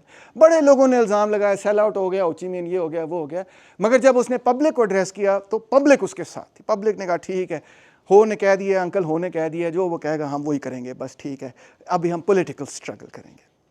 ले जी, उन्होंने लैंड रिफॉर्म भी किए, फिर एजुकेशन पे फोकस किया, इंडस्ट्री पे, वुमेन्स इक्वालिटी पे, और अपनी फ़ौज को बड़ा करने पे फोकस किया, क्योंकि उनको शक तो ये था कि इतनी आसानी से तो नहीं हम जीतने लगे। और उन्होंने कुछ इंटेलेक्चुअल्स को रिप्रेस भी किया जो उसकी हुकूमत के ख़िलाफ़ थे, called the Nhan Van Giai Pham affair. ठीक है, उन्होंने भी रिप्रेस किया, कत्ल कुत्ल नहीं किया, मगर हाँ रिप्रेस ज़रूर किया। अब अमेरिका जो बड़ा अपसेट था, उसने कहा ऐसी तरसी ना दी, हम एक ऑर्गेनाइजेशन बनाते हैं जिसका नाम है सीटो। ठीक है, और उसके अंदर उसका नाम है South East Asian Treaty Organisation. उसमें अमेरिका भी होगा, ज़ाहिरी बात है, वो तो बना रहे थे, यूके भी था, फ्रांस भी था, 3 वेस्टर्न पावर्स, ऑस्ट्रेलिया न्यूजीलैंड को भी शामिल कर लिया, थाईलैंड को भी शामिल कर लिया, फिलीपींस तो वैसी उनकी एक किस्म की कॉलोनी ही थी। और कौन शामिल हुआ उसमें? यस, योर्स ट्रूली, पाकिस्तान भी उसमें शामिल हुआ। ये जो पूरा पैक्ट था ये बेसिकली हो ची मिन के खिलाफ था, बुनियादी तौर पे हो ची मिन के खिलाफ था। और आप शायद फ़ख्र करें या ना करें कि पाकिस्तान भी अनफॉर्चुनेटली इस पैक्ट के अंदर शामिल हो गया। और इसमें उन्होंने ये कहा कि हम अब साउथ वियतनाम, कंबोडिया और लाओस को डिफेंड करेंगे, यानी कि जो सीटों का मकसद था वो ये था कि इन 3 कंट्रीज़ को हम डिफेंड करेंगे, क्योंकि यहाँ पे प्रो फ्रेंच रजीम्स वगैरह और प्रो अमेरिकन रजीम्स कायम हो चुकी। इनफैक्ट अमेरिका ने जस्टिफिकेशन ही ये दी कि देखो नॉर्थ वियतनाम अग्रेसर है। क्यों अग्रेसर है? क्योंकि सीटों को वो वायलेट कर रहा है, हालांकि सीटों तो तुमने बनाया है भाई। तो वो कह रहे सीटों को वायलेट किया, वो तो अपने मुल्क में बैठे हुए हैं। मगर ने कहा नहीं नहीं ये अग्रेसर है, इनके खिलाफ लिहाजा हमें लड़ना पड़ेगा क्योंकि ये जंग कर रहे हैं अपने मुल्क में, अपने मुल्क को आज़ाद करने के लिए। रिडिकुलस। तो खैर अमेरिका ने फिर इंस्टॉल कर दिया न्गो दिन दिएम को, 1954 में इसको लिया। ये बड़ा स्ट्रांगली कैथोलिक किस्म का बंदा था। साउथ वियतनाम का ये नया झंडा उन्होंने बना लिया कि ये हमारा झंडा होगा साउथ वियतनाम का, येलो वाला, ठीक है। टाइम मैगजीन ने उसको बड़ी अच्छी कवरेज दी। इलेक्शन उसने क्या करवाना था, उसने एक रेफरेंडम करवा लिया 55 में, बिफोर 56, जिसमें उसने दो चॉइसेस दी कि या तो मेरे लिए वोट कर दो या वो जो एम्परर था ना बाओ दाई, उसके लिए वोट कर दो। ये दो चॉइसेस हैं। हो ची मिन शामिल ही नहीं है, कोई वो वियत मिन वगैरह शामिल ही नहीं है उसमें। इन दोनों में से एक सेलेक्ट कर लो। जब रिजल्ट आया तो 98.2% ने ये कहा कि डीएम ठीक है जी, वो एम्परर तो ठीक नहीं है। और डीएम साहब इतने पॉपुलर थे कि साइगोन सिटी के अंदर उनको 6 लाख वोट पड़ा, जबकि साइगोन सिटी के अंदर 4.5 लाख वोट सिर्फ रजिस्टर्ड था। यानी मुर्दे भी उठ के आ गए कि डीएम को तो वोट लाजमी देना ही देना। लो जी, लोगों ने कहा यार क्या अजीबो गरीब किस्म का मजाक कर रहे हो हमारे साथ, हैं 98% वोट भी तुम्हें मिल रहा है, मुर्दे लोग भी आके वोट कर गए वगैरह वगैरह। बहरहाल डीएम ने कहा नहीं जी, मैं तो अब इलेक्ट हो गया हूँ, अब मैं कोई 56 में इलेक्शन नहीं कराऊंगा। जो जनीवा कॉन्फ्रेंस में एग्रीमेंट हुई है भाड़ में जाए, हमको इलेक्शन नहीं करवाने लगे। और साथ ही साथ इस पूरे पीरियड के अंदर उसने कहा मारो इन्होंने सारे वियतमिन के जो सपोर्टर्स वगैरह हैं इनको मारो। तो 12,000 से कोई 15,000 कम्युनिस्टों को उन्होंने पकड़ा पुकड़ा और कत्ल कुतल कर दिया, मार मोड़ दिया। 50,000 लोगों को उन्होंने इम्प्रिजन कर दिया और विलेजेस वगैरह में से कम्युनिस्टों को या भगा दिया या वो अंडरग्राउंड चले गए। ये बड़ा फेमस है, बाकट ट्रायल उसका हो रहा है। और इसको जो उन्होंने सजा सुनाई वो पब्लिक गिलोटीन की सजा सुनाई, जो फ्रेंच रेवोल्यूशन वाली सजा थी कि उसको मार्केट में लेके आए और उसको एक अच्छी सी फ्रेंच हेयर कट दी, यानी सर तन से उसका जुदा कर दी। पब्लिक को बहरहाल ये बात पसंद नहीं है। लोगों ने कहा यार ये तो वो लोग हैं जो कि हमारी मदद कर रहे थे जब तुम लोग जो है ना फ्रेंच के साथ बैठे थे, अमेरिकनों के साथ और जापानीज़ के साथ बैठे थे, इन लोगों ने तो हमें भूख से बचाया और ये तो एक्चुअल फ्रीडम फाइटर्स हैं। लो जी, अब कम्युनिस्ट इंसर्जेंसी शुरू होनी ही थी। साउथ वियतनाम के जो कम्युनिस्ट थे, दर हकीकत उन्होंने प्रेशर डाला। नॉर्थ वियतनाम वाले कह रहे थे कि हमने एग्रीमेंट की हुई, हम एग्रीमेंट वायलेट नहीं करना चाहते, अदरवाइज जंग हो जाएगी, अभी हम जंग नहीं कर सकते, 2 साल बाद देखेंगे। मगर साउथ वियतनाम वाले लोगों ने पुश करना शुरू किया, यार ये हमें कत्ल कर जाएंगे सारे, हम किस तरह कर सकते हैं, हमें लड़ना ही पड़ेगा। फाइनली नॉर्थ वियतनाम ने भी कहा ठीक है तुम लोग लड़ो, हम तुम्हारा साथ देंगे। और इस तरह इंसर्जेंसी शुरू हुई और by 59 the north was supporting the south Vietnamese communist etcetera and so on. और अमेरिका ने भी अपने ट्रूप्स भेजने शुरू कर दिए। इस वक्त अमेरिका ने ये कहा नहीं हम ट्रूप्स नहीं भेज रहे, हम कोट एडवाइजर्स भेज रहे हैं। एडवाइजर्स, तो कितने एडवाइजर्स थे? 23,000 मिलिट्री एडवाइजर्स। उन्होंने एक पूरी साउथ वियतनाम की एक आर्मी बनाई called the ARVN, army of the Republic of Vietnam, और उनको ट्रेन किया, उनको हथियार वगैरह दिए, उनको सिखाया कि हथियार वगैरह कैसे चलाने। उनका जाओ जाके कम्युनिस्टों को मारो। और साथ उन्होंने यूएस असिस्टेंस भी देनी शुरू कर दी। $2.1 बिलियन उन्होंने 53 के अंदर देना शुरू किया, आगे मजीद 61 तक। 70% जो बजट साउथ वियतनाम का था वो अमेरिकन एड से बनता था। जीडीपी ग्रोथ भी बड़ी हुई, 5 to 7% जीडीपी ग्रोथ, यानी कि एग्जैक्टली जो साउथ कोरिया में उन्होंने किया था एग्जैक्टली वही वो साउथ वियतनाम में भी कर रहे थे। पपेट रिजीम ले आओ, डिक्टेटरशिप ले आओ, यूएस एड दो, खूब इकोनॉमी को डेवलप करो, कम्युनिस्टों को क्रश कर दो। कमर्शियल इंपोर्ट प्रोग्राम में उन्होंने allowed the south Vietnamese to purchase US goods as favourable exchange rates, यानी वो पैसे साउथ वियतनामीज को देते थे और फिर कंसेशन पे उनको चीज़ें बेचते थे। तो actual value of aid is probably much bigger than this amount and specially in today's prices. जब वो कम्युनिस्टों को कंट्रोल करने में कामयाब नहीं थे तो उन्होंने फिर एक और प्रोग्राम शुरू किया from 61 to 64 called the strategic hamlet programme. उन्होंने ये कहा कि ये जो कम्युनिस्ट की ये थियरी थी कि guerrillas are like fish swimming in the sea, तो उन्होंने ये कहा ये जो सी है ना इसको ड्रेन कर दो, जब इनको ड्रेन कर दो ये अकेले हो जाएंगे, ये मर जाएंगे। तो उन्होंने स्ट्रेटेजिक हैमलेट्स बनाई। ये हैमलेट है जहाँ पे विलेजेस को उन्होंने मूव कर दिया, ये फोर्टिफाइड लिविंग कम्युनिटीज़ है। मगर मसला ये था कि जब लोगों को यहाँ पे लेके गए, लोगों ने कहा ये तो प्रिजन है, ये तो आप हमें जेल में डाल रहे हैं, क्योंकि इससे अंदर बाहर जाने का जो रास्ता था वहाँ पे चेक पॉइंट था बाकायदा कि कम्युनिस्ट अंदर ना घुसें। तो लोगों ने कहा ये तो आप हमें जेल में डाल रहे हो, हम अपने एंसेस्ट्रल विलेज में रह रहे हैं, ज़बरदस्ती हमें इस कमबख्त हैमलेट में डाल दिए। ऊपर से जो साउथ वियतनाम की गवर्नमेंट थी, जैसे अक्सर कॉलोनियल गवर्नमेंट्स होती, शुक्र है हमारी ऐसी गवर्नमेंट नहीं, बड़ी अच्छी गवर्नमेंट है, वो बड़ी करप्ट तरीन गवर्नमेंट थी। तो हर चीज़ पे, छोटी छोटी चीज़ पे करप्शन और ये वो, उससे भी लोग बड़े तंग थे।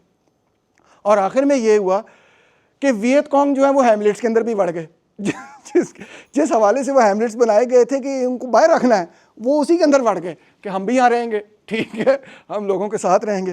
तो it was a complete disaster. मगर इससे भी बड़ा डिजास्टर आगे क्या हुआ कि डीएम जो है ना वो बड़ा हार्डकोर कैथोलिक था।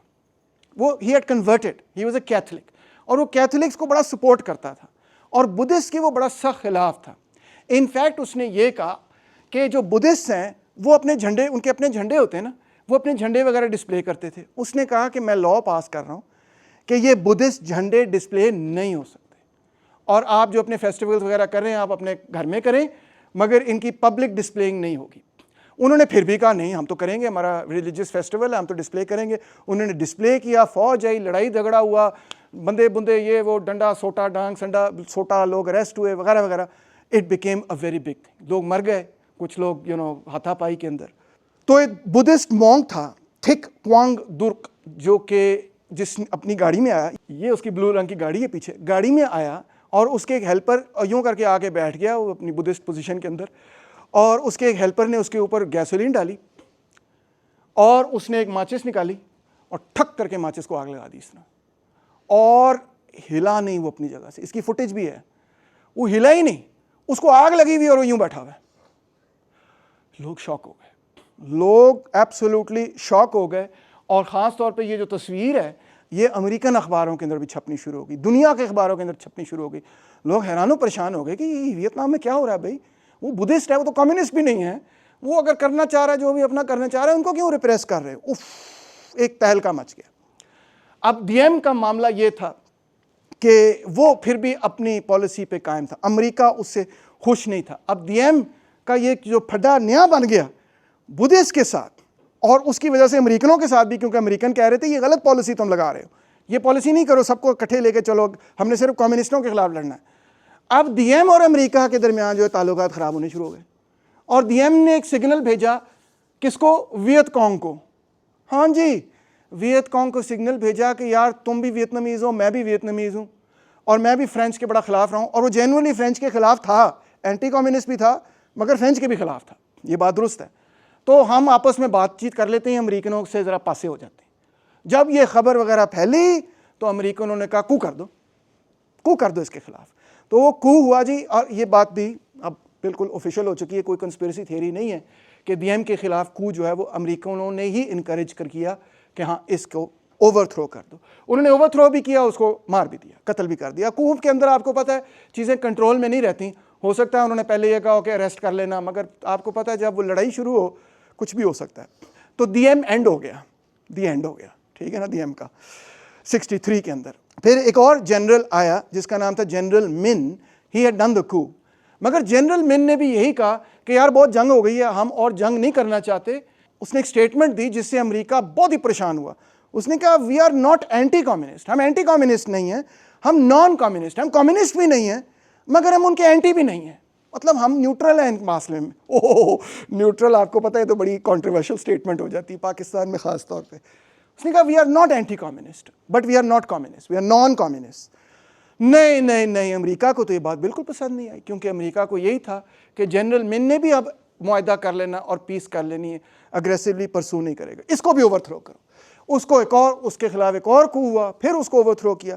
फिर आए जनरल खान, ये वाले जनरल खान नहीं जो स्टार ट्रैक में थे, एक और जनरल खान, ये देखो ना ये भी खान है, एक और खान भी है जो प्रिजनर हुआ है, मगर वो वाला खान भी नहीं, ये वाले जनरल खान आए 64 में, और अमेरिका ने जनरल खान से कहा तुम तो खान हो यार, जंग करो, शाबाश, ज़बरदस्त, वियतमिन के ख़िलाफ़ जंग करो। उसका इंटरव्यू भी आपने उस दिन डॉक्यूमेंट्री में देखा। तो वो भी अग्रेसिवली ये जंग नहीं करना चाहता था, क्या ये नहीं उसने कहा कि हम जंग नहीं करेंगे, मगर इम्प्लीमेंटेशन में उसने कहा नीवे हो के ज़रा ज़्यादा लड़ाई ना, तुम इधर चले जाओ, कम्युनिस्ट वहाँ पे, तुम इधर चले जाओ, शाबाश तुम इधर चले जाओ। मतलब वो अमेरिकनों को लग रहा था कि सीरियसली जंग को नहीं परसू कर रहा। अमेरिका ने फिर क्या किया, एक और कू करा दिया। आपने वो डॉक्यूमेंट्री में सुना कि उसने वो रिकॉर्ड किया बाकायदा, वो जो डिस्कशन थी जिसके अंदर अमेरिकन एडवाइज़र ने कहा कि वो कहता है is it your wish that I should leave government etcetera, उन्होंने कहा yes that is our wish. तो उसने कहा ठीक है, वो चला गया। फिर उसने कहा ठीक है, मरने से बेहतर है चले जाओ। फिर एक सिविलियन गवर्नमेंट बनाई हुए क्वाड की गवर्नमेंट, मगर फ़ौज इस पर एतमाद नहीं करती थी क्योंकि ये सिविलियन था और जंग का माहौल था। तो यूएस का यही कहना था कि नहीं, हमें मिलिट्री गवर्नमेंट की ज़रूरत है। तो ये गवर्नमेंट भी चंद महीने रही, फरवरी से लेकर जून तक, और फिर गवर्नमेंट चेंज हो गई, और फिर जनरल काय बिकेम पीएम, और फ्रॉम 65 टू 67। ये भी आप देखें 2 साल हुकूमत चली, इतनी इंस्टेबिलिटी थी जिसकी हद हिसाब कोई नहीं। और उसके बाद finally general Thieu took power from 67 till the end of the war 75, वो फिर इंचार्ज रहा। ये उसकी तस्वीर है, आप देख सकते हैं। अब अमेरिका ने ये कहा कि यार ये जो वियतनामीज़ है ना, ये लड़ ही नहीं रहे कमबख्त, एक के बाद दूसरी हुकूमत हमें गिरानी पड़ती है, लड़ते ही नहीं है, तो हमें क्या करना पड़ेगा। अमेरिका ने कहा when you want a job done you got to do it yourself, send the army, ठीक है, फौज भेजो, अमेरिकन फौज भेजो। अभी तक तो कोट एंड कोट एडवाइज़र थे ना, कोई 20-25 हज़ार एडवाइज़र थे। उन्होंने कहा नहीं, अब 20-25 हज़ार से बात नहीं बनेगी, हमें अब बड़ी तादाद में लोग चाहिए। अब बड़ी तादाद में लोग पहुंचाने के लिए उनको कोई वजह चाहिए थी, तो वजह उन्होंने ये बनाई called the gulf of Tonkin incident, जिसमें एक American destroyer gulf of Tonkin में जा रहा था, तो उस पर पहले एक छोटा मोटा कोई अटैक हुआ, एक पेट्रोल बोट से अटैक हुआ, उसके बाद उस पर एक और अटैक हुआ, दूसरा वाला अटैक, उन्होंने कहा कि हम पे दूसरा अटैक हुआ है, और ये नॉर्थ वियतनामीज़ ने किया। बाद में ये पता चला जब डॉक्यूमेंट्स वगैरह डीक्लासिफाई हुए कि पहला अटैक तो हुआ, मगर वो सिर्फ इस वजह से हुआ कि वो एक पेट्रोल बोट जा रही थी, यहाँ से आ रहे थे, उनके दरमियान को आमने सामने को फायरिंग फूरिंग हो गई, कोई मतलब कोई प्लान नहीं था। इन्होंने ये कहा कि हमारे पे 2 अटैक हुए, ये तो प्लान्ड है, north Vietnam is committing aggression. अभी यार नॉर्थ वियतनाम कैसे अग्रेशन करेगा, वो तो अपने मुल्क में बैठे हुए हैं, तुम उनके मुल्क में पड़े हुए हो। तो उन्होंने कहा देखो इन्होंने तो अग्रेशन किया है, तो अब हमें कांग्रेस जो है ना परमिशन दे कि हमने जो है लड़ना है। तो उन्होंने कांग्रेस से ये रेजोल्यूशन पास करवाया, the Congress approves and supports the determination of the president as commander in chief to take all necessary measures to repel any armed attack against the forces of the United States and to prevent further aggression. मतलब it's absurd. सिर्फ 2 MNA के अलावा बाकी सब ने इसको sign कर दिया। वो उन 2 को ज़रा मैं फिर भी क्रेडिट दूंगा कि उन्होंने कहा नहीं ये क्या बात हुई, अग्रेशन उन्होंने नहीं किया, हम वहाँ बैठे हुए, हमारा क्या ताल्लुक है वहाँ। लो जी, अब आर्मी उन्होंने भेज दी, और इसके लिए उन्होंने एक नई थ्योरी बनाई कॉल्ड द डोमिनो थ्योरी। वो गेम खेली आपने डोमिनोज, वो एक तरफ से आप एक चीज़ को गिराते हैं, ठक ठक ठक ठक ठक ठक करके सारा कुछ गिर जाता है। उन्होंने कहा जी अगर साउथ वियतनाम गिर गया तो फिर आगे जो है ना साउथ ईस्ट एशिया में हम कम्युनिज्म को रोक ही नहीं सकेंगे। फिर थाईलैंड भी गया, फिर कैम्बोडिया भी गया, लाओस भी गया, मलेशिया भी गया, सारे मर जाएंगे, हो बड़ा मसला होगा, तो इधर ही रोकना है इनको हर हाल में। तो जी फिर उन्होंने 500,000 बंदा भेजा, 500,000 बंदा just poured into Vietnam, American फौजी, ठीक है। और ये उनका कमांडर था जनरल वेस्टमोरलैंड, जिसका इंटरव्यू भी आपने सुना, जिसमें वो कहता है the oriental doesn't put the same high price on life as does the westerner, life is plentiful, life is cheap in the Orient. मार दो इनको, क्या फ़र्क पड़ता है, ये तो बेचारे ज़िंदगी की कोई अहमियत ही नहीं इनमें। सोचो ज़रा। उसने टैक्टिक बनाई सर्च एंड डिस्ट्रॉय। ये बड़ा मशहूर फ़िक्रा है कि उनको तलाश करो और उड़ा के रख दो। इसकी टैक्टिक थी सर्च एंड डिस्ट्रॉय, तो उनकी टैक्टिक थी हाइड एंड डिफेंड। ये देखो एक वियतनामीज़ गुरिल्ला जो है वो टनल के अंदर घुस रहा है, नहीं ये मैं इन वियतनाम, ठीक है। अच्छा, ये टनल के बारे में आपको मज़ेदार बात सुनाता हूँ यार, मैं I am not exaggerating with you. वो इतनी बड़ी थी इसकी ओपनिंग, इतनी बड़ी, इतनी, शायद may be a little larger, और यूं करके यूं थी, और उसने कहा हाँ इससे थोड़ी सी बड़ी थी, चलो ये, उसने कहा कि इसके अंदर तुम जाओ। मैं कहा यार तुम वियतनाम, वो जो था ना वो इतने हाइट का था, मैं कहा यार तुम चले जाओगे इसके अंदर, मैं कैसे जाऊँ, मेरा साइज़ देखो, मैं तो नहीं बढ़ सकता। कहते नहीं तुम बढ़ सकते हो, मैं शर्त लगाओ मेरे साथ। मैं कहा यार मजाक नहीं करो। अच्छा पहले मेरी बीवी गई, वो चली गई, which is this petite and tiny, so she crawled in easily. कहता तुम्हारी बारी। मैं कहा चलो ठीक है, ट्राई करने में क्या हर्ज है, इसको गलत ही प्रूव कर देंगे। इस तरह करके मैं अंदर गया तो टांगे तो मेरी अंदर चली गई, वेस्ट तक मैं चला गया, यहाँ तक मैं चला गया। कि मैं कहा अब क्या करूँ, देखो मैं फंस गया हूँ। कहता है अब तुम अपने हाथ सर के ऊपर करो। मैंने हाथ सर के ऊपर किए। कहता है अब तुम यूँ साइड वेज हो जाओ, साइड पे हो, डायगनल हो जाओ। मैं यूँ साइड पे हुआ, अंदर चला गया मैं। ओए होए मज़ेदार किस्म की वो टनल थी, मगर मेरे लिए बहुत मुश्किल थी वो टनल, सच्ची बात है, क्योंकि आपको नज़र नहीं आ रहा, मैंने शॉर्ट्स पहनी हुई थी, गर्मी बहुत होती है ना वियतनाम में, शॉर्ट्स पहनी हुई थी। तो वो टनल इतनी थी, इतनी, तो मुझे ना उस टनल में यूँ करके क्रॉल करना पड़ता। कभी मैं क्रॉल करता था तो जब मेरे क्वाड्स थक जाते थे, मैं घुटनों पे आ जाता था, मेरे घुटने जो है ना बुरी तरह से रगड़ गए उस पूरी टनल के अंदर। वेरी डिफ़िकल्ट, बहुत छोटी टनल, मगर वो छोटे छोटे टनल्स फिर बड़ी बड़ी एरियाज़ में भी जाती थी, और it was remarkable to see it. Remarkable, क्योंकि उन्होंने पूरे नॉर्थ वियतनाम, यहाँ से साउथ वियतनाम, ये टनल्स खोदी हुई थी, टनल्स खोदी हुई थी, और पूरा ट्रेल बनाया हुआ था कि यहाँ तक हमने लोगों को पहुँचाना है, अमेरिकनों को डिफीट करना है। और ये ट्रेल किस तरह चल रहा था, ये देखो, साइकिलों पे चीज़ें पहुँचाते थे, साइकिलों पे चीज़ें पहुँचाते थे, साइकिलों के साथ बांधी हुई हैं, ये इसमें से गुजार रहे हैं, और hundreds of thousands of pageants, औरतें वगैरह इसमें शामिल थी। रिमार्केबल। अच्छा, बाय द वे, वो जो कूची टनल्स थी ना, उसके अंदर उन्होंने हस्पताल भी छोटा सा बनाया हुआ था। और मुझे अजीब व गरीब बात पता चली, वो कहते थे जब हमारे पास ब्लड ट्रांसफ्यूजन के लिए ब्लड ख़त्म हो जाता था ना, तो हम कोकोनट लगा देते थे, कोकोनट का ऑयल लगा देते। अगर पागल हो गया कोकोनट, कहते नहीं काम करता है, ट्राई करना कभी। मैंने थैंक यू, मैंने नहीं ट्राई करना। बहुत मज़ेदार चीज़ें मुझे वहाँ पता चली। और जो उन्होंने बूबी ट्रैप्स बनाए हुए, तो फिल्मों में देखते हैं ना, प्रेडेटर टाइप फिल्मों में, यार they are all real, they are all true, I saw them. इतने वो क्लेवर थे कि ये जूता होता है ना, जूता, अब आपको पता है ये जूता आगे से बड़ा होता है, पीछे से छोटा होता है। जब इसके ट्रैक्स होते हैं तो आपको पता चलता है कि इस तरफ आप जा रहे हैं। वो क्या करते थे, वो उल्टा जूता बनाते थे, पीछे वाली साइड बड़ी होती थी, आगे वाली साइड छोटी होती थी, और वो यूँ उल्टा जूता पहनते थे। उसको नाम दिया उन्होंने होची मिन सैंडल। ये हमारी होची मिन सैंडल है। अब जब अमेरिकन देखते थे ओए ट्रैक्स, वो गलत तरफ शुरू हो जाते थे। वो कहते थे इस तरफ जा रहे हैं वो। अजीब व गरीब यार, इतनी मज़ेदार चीज़ें। वो मैंने आपको वीडियोस भेजे हैं, ख़ास तौर पे वो जो वीडियो है ना जिसमें मैं वो टनल में घुस रहा हूँ, वो ज़रूर देखना अगर आप देखना चाहते हैं कि आपके प्रोफेसर का कितना सत्यानाश हुआ उस टनल के अंदर। घुटने कैसे मेरे रगड़े गए, और गर्मी, उफ, because it's very claustrophobic, very hot there. तो वहाँ पे उन्होंने उन टनल्स के अंदर, बिलीव इट और नॉट, शादियाँ भी वो वहाँ करते थे, सुहागरात भी वहाँ करते थे। हाँ, उन्होंने लगा एक बनाया हुआ था कि ये जो है ना, ये प्राइवेट रूम है, यहाँ पे जब कपल्स मैरी हो जाएंगे तो यहाँ जा सकते हैं, गार में। अच्छा, एक उन्होंने मैटरनिटी वार्ड बनाया हुआ था कि जब बच्चे पैदा होंगे तो यहाँ पे पैदा होंगे। I am not joking. फिर उन्होंने एक किचन बनाया हुआ था, किचन भी बड़ा उन्होंने ख़ास बनाया हुआ था कि जो धुआं होता था ना किचन का, उसको वो कैच कर लेते थे एक और चेम्बर में, और फिर सुबह जब धुंध होती थी ना, तो सुबह वो उस चेम्बर को खोलते थे, और वो भी चेम्बर जो है ना एक बैम्बू शाफ्ट में से निकलता था, और तो सुबह के वक्त वो धुआं अपना बाहर निकालते थे। यार मैंने कहा, क्योंकि वो कहते थे धुआं अगर उनको पता चल गया ना, वहीं वो बम मार देंगे, तो इस वजह से। ओए फिर एक और मज़ेदार बात कि सारी टनल्स उन्होंने यूं यूं यूं यूं यूं करके बनाई हुई थी। मैं कहा यार वो सीधी टनल ही बना दो, टेढ़ी टनल सारी बनाई हुई है, मैं थक रहा हूँ उसके अंदर, ऑब्वियसली टनल्स के अंदर। कहते हैं पता है क्यों टेढ़ी है? कहता है क्यों? कहता है अगर सीधी टनल हो तो एक अगर दुश्मन फौजी अंदर आ जाए, गोली चलाना शुरू कर दे, गोली सारा रास्ता थ्रू जाएगी, तो इसलिए हमने टेढ़ी बनाई हुई है कि वो गोली चलाएगा तो यहाँ तक जाएगी, फिर उसको यहाँ घूमना पड़ेगा, फिर यहाँ घूमना पड़ेगा, वो गोली चला ही नहीं सकता, दूर तक जा ही नहीं सकती गोली। मतलब इतनी बारीकी से उन्होंने इन चीज़ों पे सोचा हुआ था कि मैं कहता हूँ जीनियसेस ऑफ गुरिल्ला वॉर थे। अमेरिका ने कहा इनकी ऐसी की तैसी, हमारे पास इतनी टेक्नोलॉजिकल पावर है, होते कौन है ये, बम मारो इनको। लो जी, वो आपने गाना सुना है, बम मारो बम। लो जी, they began the most vicious campaign of bombing in the 20th century। मार मार के बम उन्होंने, ख़ास तौर पे लाओस के अंदर 64 से 73।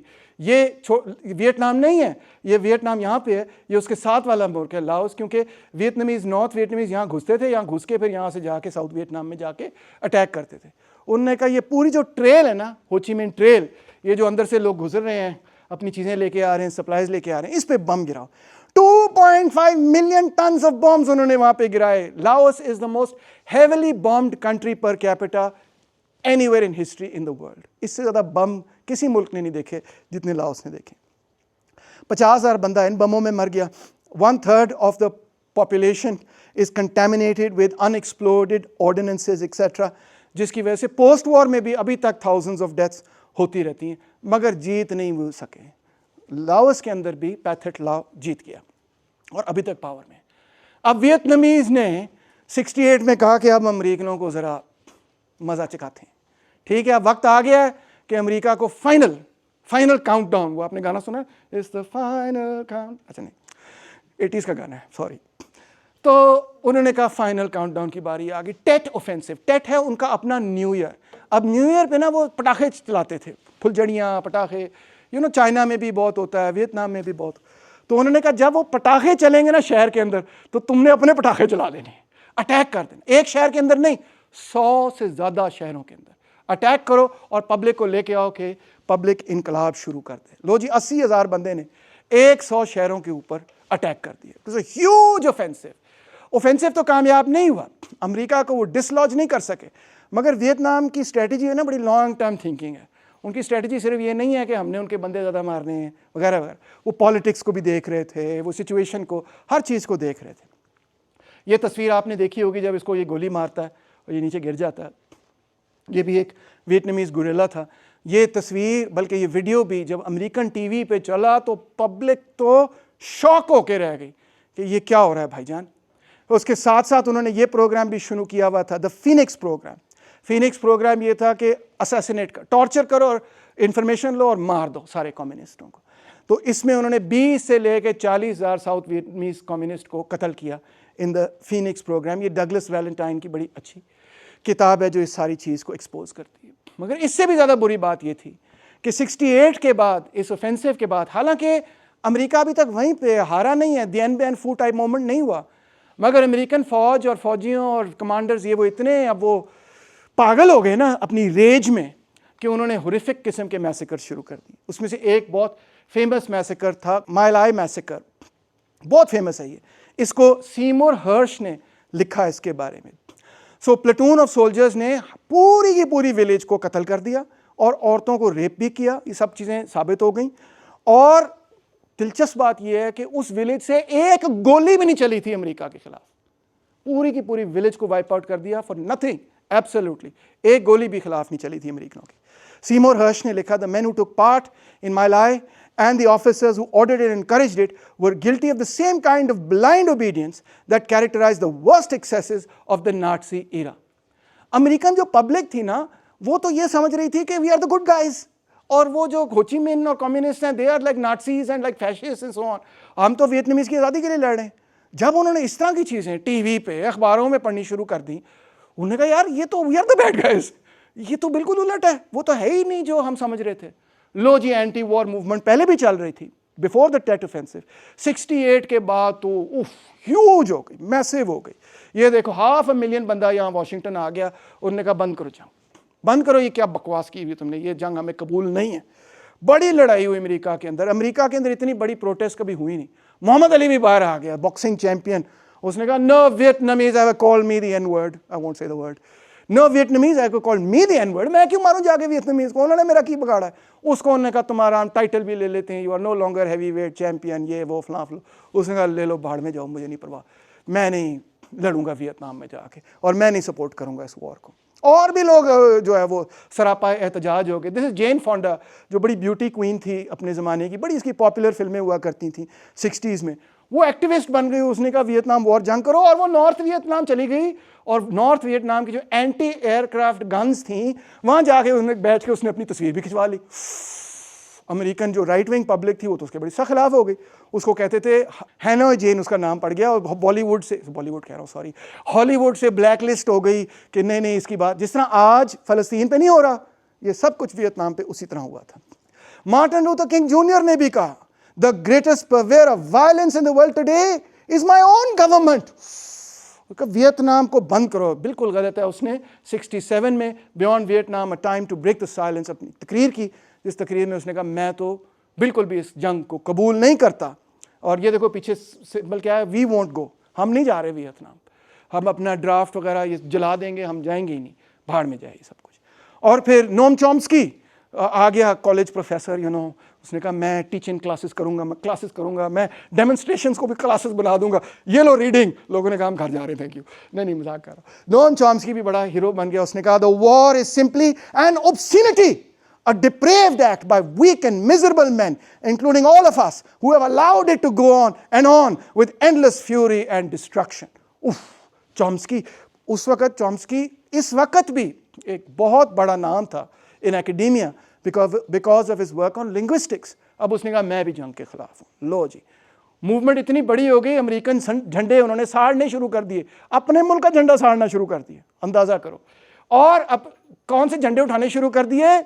वियतनाम का झंडा, नेशनल लिबरेशन फ्रंट का झंडा उठाना शुरू कर दिया, हो ची मिन का झंडा। और इससे भी सोने पे सुहागा, बड़ी बड़ी डेमोन्स्ट्रेशंस हो रही हैं, लाख लाख बंदा आ रहा है, और नारा क्या लगा रहे हैं, Ho Chi Minh, the NLF is going to win. American नारा लगा रहे हैं कि वो जीत जाएंगे।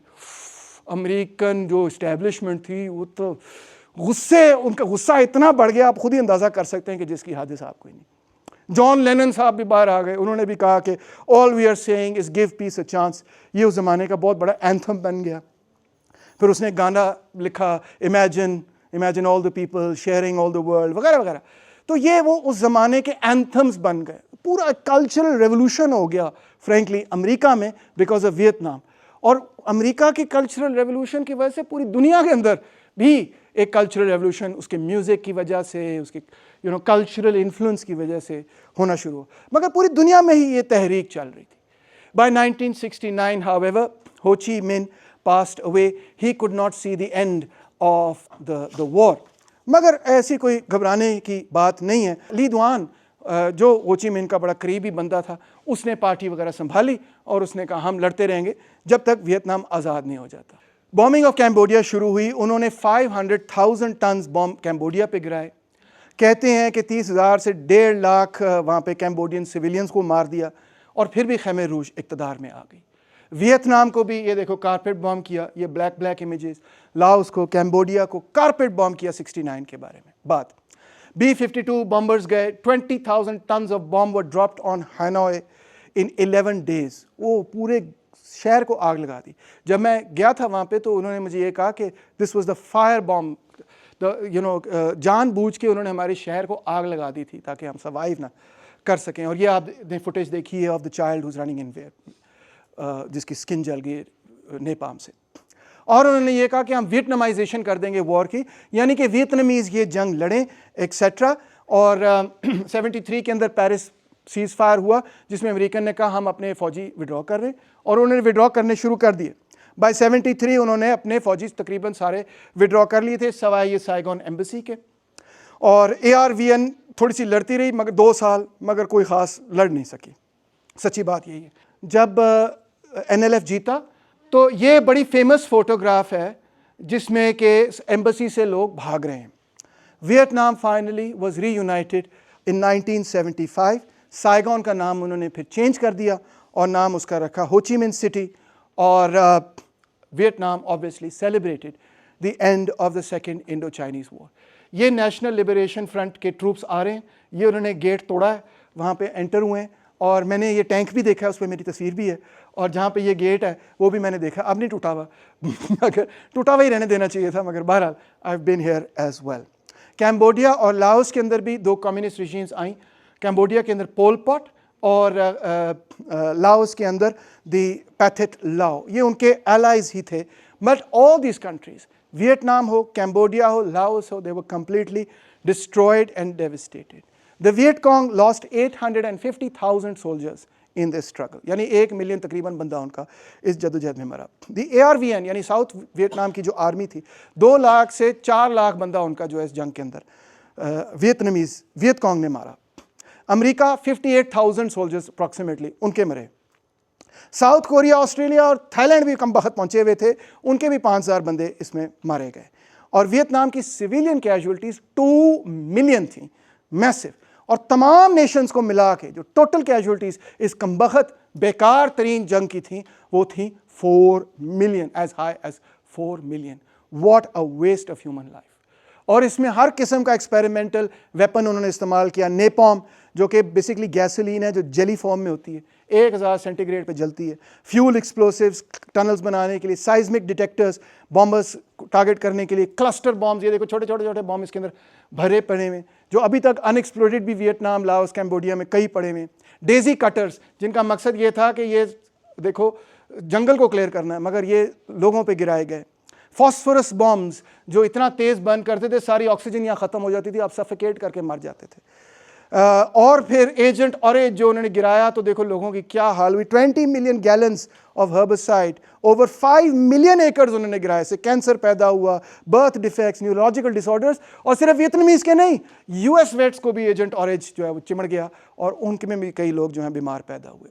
और प्रोस्टिट्यूशन, कोई कहते हैं 2 लाख, को कहते हैं 3 लाख ख़वातीन को प्रोस्टिट्यूशन में उतारा गया। ये बड़ा फेमस प्ले है उस पर, मिस साइगॉन, जो मैंने 17 साल की उम्र पे अडेप्ट किया था। And I played this guy in this play, although there was no intimacy of this level involved in there. But खैर, तो sexual violence against Vietnamese women was intense.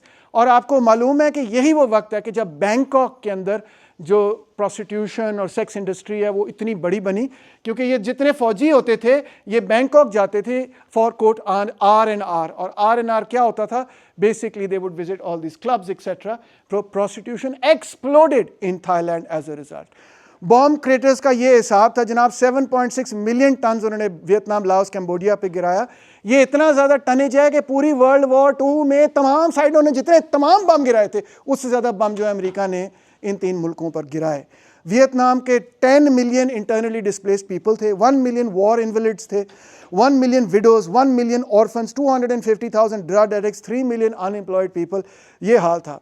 Laos में 270 मिलियन बॉम्ब्स वर dropped, 80 million unexploded ordinances रहीं, फटे नहीं वो बम।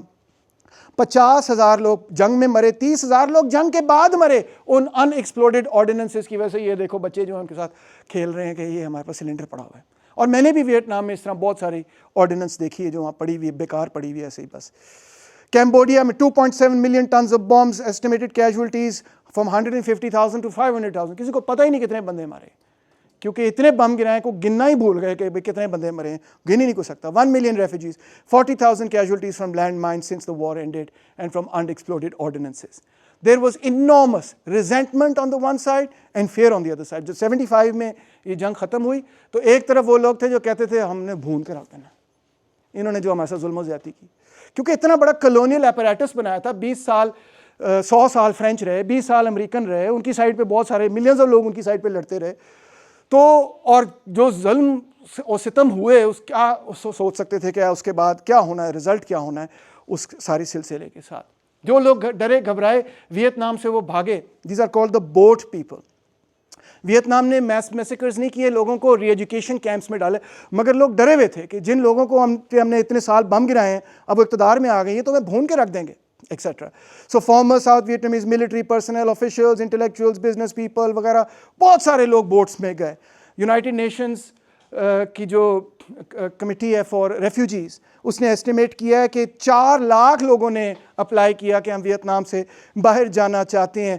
Hundreds of thousands in fact drowned at sea या pirates की वजह से उनको मसला बन गया। मगर वियतनाम में कोई मैस मैसेकर नहीं हुआ, मैस एक्सिडस हुई, मैसेकर नहीं हुआ। मगर कैम्बोडिया में यही हुआ। पोल पॉट इक़्तिदार में आया, उसने कहा ईयर 0 हो गया है, पहले साल से हम शुरू कर रहे हैं और जो क्लास एनिमीज और कोलैबोरेटर्स हैं जिनके पास यूएस और फ्रेंच टाइज थे, जिन्होंने हमारे खिलाफ जंग की, इनको नहीं हमने छोड़ना। ये सारे जो है शहरों को छोड़ के पिंडों में चले जाएं और पिंडों में जाके लोगों की मदद वगैरह करें। अग्रेरियन कम्युनिज्म जो है इस तरह काम शुरू करेंगे। 2 मिलियन बंदे को उसने कहा पिंडों के अंदर चले जाएं, मगर इसका बहुत ही नेगेटिव रिजल्ट निकला। इनफैक्ट इतना नेगेटिव रिजल्ट निकला कि लोग कहते हैं कि खैमर रूज ने 5 लाख से 1 मिलियन बंदे तक को मैसेकर किया और मजीद 1 और मिलियन बंदा जो है ना वो भूख नंग की वजह से मर गया। मगर खैमर रूज ने वियतनामीज को भी परसिक्यूट करना शुरू कर दिया इन कैम्बोडिया। और एक विलेज थी कैम्बोडिया का बॉर्डर क्रॉस करके वो वियतनाम गए और वहाँ 3,000 बंदे को उन्होंने मैसेकर कर दिया। अब वियतनाम ने कहा ताड़ी ऐसी दी तैसी, इसलिए इतनी ऐसी लड़ाई लड़ी सी कि तुसी आम बंदे नूं मारना शुरू करते हो। तो उन्होंने कहा the Pol Pot Ieng Sary clique have proved themselves to be the most disgusting murderers in the latter half of this century who are behind these hangmen, whose hands are smeared with the blood of the Kampuchean people, including the Cham, who have been almost wiped out as the ethnic group, the Viet and the Hau. This is no mystery to the world. The Pol Pot Leng Sari clique are only a cheap instrument of the bitterest enemy of peace and mankind. Their actions are leading to national suicide. This is a genocide of a special type. Let us stop this self-genocide. Let us stop genocide at the hands of Pol Pot Leng Sari clique. और Vietnam ने फिर Cambodia पे जंग declare कर दी 1978 में। जी हाँ, जंग declare कर दी। और ये बंदा जो है जो कि प्रो वियतनामीज खैमर रूज का एक कमांडर था, he basically came forward and became the prime minister. In fact, Hun Sen became the longest serving PM in the history of Cambodia. तो पोल पॉट को बेसिकली वियतनामीज कम्युनिस्ट ने शिकस्त दी। China बड़ा upset था। China ने कहा Vietnam ने बड़ा गलत किया, पोल पॉट को हटाया है वहां से। वो प्रो पोल पॉट थे और चाइना ने ये कहा कि बेसिकली यूएसएसआर और वियतनाम जो है एक्सपेंशनिज्म कर रहा है और हमने इनको रोकना ही रोकना है। तो चाइना ने फिर वियतनाम पे अटैक कर दिया जी हाँ, ये क्या अजीबोगरीब मामला है। एक ज़माने में इतने दोस्त होते थे, अब आपस में लड़ रहे थे, लोग बड़े शौक हुए, 20,000 बंदा वहाँ मर गया, 20,000 बंदा यहाँ मर गया, लोग बड़े शौक हुए। मगर वजह क्या थी? वजह ये थी कि अमेरिका ने 70s के अंदर एक नया इत्तेहाद बना लिया था, चाइना ने एक नया इत्तेहाद बना लिया था अमेरिका के साथ, और इनफैक्ट इसको कहते हैं कैसेंजर ने इसको कहा था द चाइना कार्ड। उसका आइडिया ये था कि हम यूएसएसआर को आइसोलेट करेंगे, चाइना हमारे लिए ख़तरा नहीं है, तो चीन से दोस्ती कर लो और यूएसएसआर के ख़िलाफ़ चीन को इस्तेमाल करो। और चीन के भी बड़े झगड़े शुरू हो गए यूएसएसआर के साथ। चीन ने ये कहना शुरू कर दिया कि यूएसएसआर एक इंपीरियलिस्ट कंट्री बन गया। पहले सोशलिस्ट होता था, हमारा फ्रेटर्नल, हमारा दोस्त होता था, मगर अब ये ख़राब हो गया, ख्रुश्चोव ने तबाही कर दी है और अब ये एक इंपीरियलिस्ट कंट्री हो गया और हम इसके ख़िलाफ़ हैं। अच्छा, मज़ेदार बात, जब ये मुआहदा हुआ तो उसमें भी हमारा कुछ हिस्सा था कि हेनरी किसिंजर पहले पाकिस्तान आया ऑफिशियली, और फिर यहाँ से PIA के सीक्रेट जहाँ से हमने उसको चीन भेजा कि जाओ जाके चीनियों से बातचीत करो। वियतनाम ने कॉमेकॉन को ज्वाइन कर लिया, यानी यूएसएसआर के साथ वो करीब हो गया, इकोनॉमिकली इंटीग्रेट हो गया, और उनके साथ उन्होंने एक डिफेंस पैक्ट भी तय कर लिया। ब्रेजेंस्की ने अब डेंग शाओपिंग से मुलाकात की, माओ ज़ेडुंग की वफात होगी, डेंग शाओपिंग से उसने कहा कि यार ये वियतनामीज बड़ा गलत कर रहे हैं वगैरह वगैरह। So American support for the Chinese policy in Cambodia salvaged. America ने अब पोल पॉट की हिमायत शुरू कर दी, खैमर रूज की। American support for Chinese policy in Cambodia salvaged the defeated remnants of the Pol Pot's forces and put them back into the field against the Vietnamese army of occupation so as to bleed Vietnam. It is wise for China to force the Vietnamese to stay in Cambodia, Deng Xiaoping ne kaha, because that way they will suffer more and more. American policy makers agreed, adding a double bind of their own until Vietnam withdrew from Cambodia, it would remain an international outlaw unfit for recognition, trade or aid. लो जी, America ने Vietnam को sanction मजीद और कर दिया। अब China और यूएस खैमर रूज के पीछे आ गए। शौक हो रहे ना, ये पॉलिटिक्स बड़ी अजीबो-गरीब किस्म की चीज़ है, हैं? बड़ी कॉम्प्लिकेटेड और मज़ेदार किस्म की चीज़ है। और दिलचस्प इसमें बात यह है कि आप शायद सोच रहे हैं कि जो कम्युनिस्ट हैं वो कोई मोनोलिथ हैं। अब देखें कम्युनिस्टों में कितने इख्तलाफात वगैरह हैं, वो सब प्रोपेगेंडा है। Actual life is much more complicated.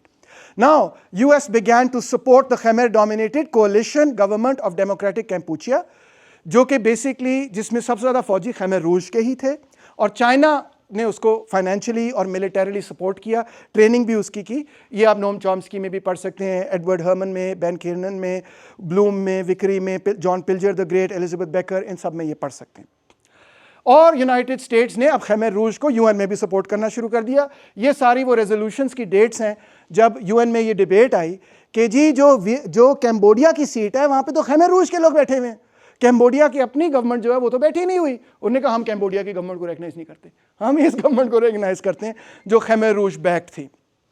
सो उन्होंने हर दफ़ा वीटो कर दिया टिल 1993, और अमेरिका ने वियतनाम पे और मज़ीद सैंक्शंस वगैरह लगाने शुरू कर दिए। ना सिर्फ वियतनाम ने लगाए, जापान ने भी लगा दिए, यूरोपियन इकोनॉमिक कम्युनिटी ने लगा दिए, Thailand, Singapore, Malaysia, Indonesia, Philippines वगैरह बहुत सारे एशियन कंट्रीज़ ने लगा दिए।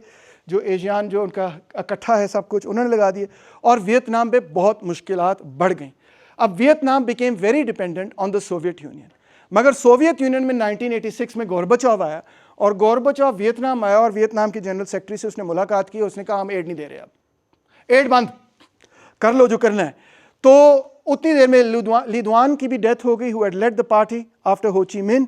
तो वियतनाम ने कहा कि अब तो हम सर्वाइव नहीं कर सकते, तो हमें दो मोए करना पड़ेगा, यानी सोशलिस्ट ओरिएंटेड मार्केट बनानी पड़ेगी, कुछ कैपिटलिज्म अलाउ करना पड़ेगा इन 86। और साथ ही साथ उन्होंने 89 में ये फैसला किया कि हम अपनी फोर्सेस कैम्बोडिया से भी विड्रॉ कर रहे हैं ताकि हम आइसोलेशन से बाहर निकलें, क्योंकि सोवियत यूनियन तो सपोर्ट नहीं कर रहा, इर्द गिर्द हम सारे आइसोलेटेड हैं, क्या करेंगे।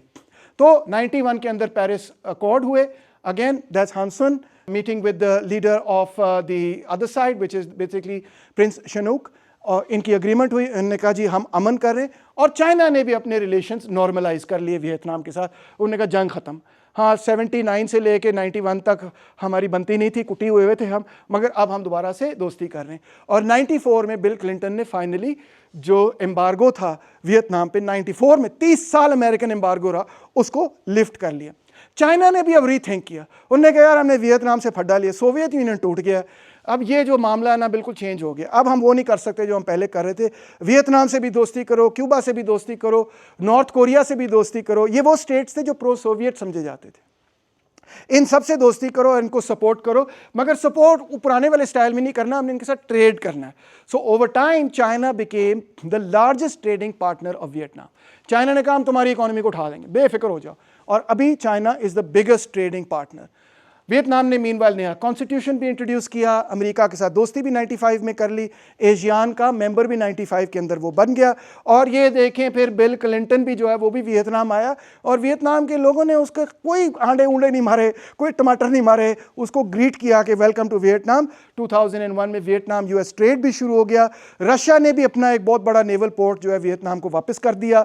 2004 के अंदर वियतनाम का प्राइम मिनिस्टर भी जाके अमेरिका जॉर्ज बुश को मिल आया और ने कहा हमें ट्रेड वगैरह करनी चाहिए, हमें सिचुएशन नॉर्मलाइज करने चाहिए. और 2007 में अमेरिका ने जब कहा ठीक है अब हम फड्डा नहीं करते, उनको WTO में भी मेंबरशिप मिल गई. वियतनामीज से अगर आप पूछें वो बड़े खुश हैं इस बारे में. वो कहते हैं क्यों? क्योंकि हमने अपनी आइसोलेशन तोड़ी. हमें अमेरिका पहले आइसोलेट कर रहा था, हमने वो आइसोलेशन तोड़ी. और आज you will be happy to know कि Vietnam is one of the fastest growing economies in the world.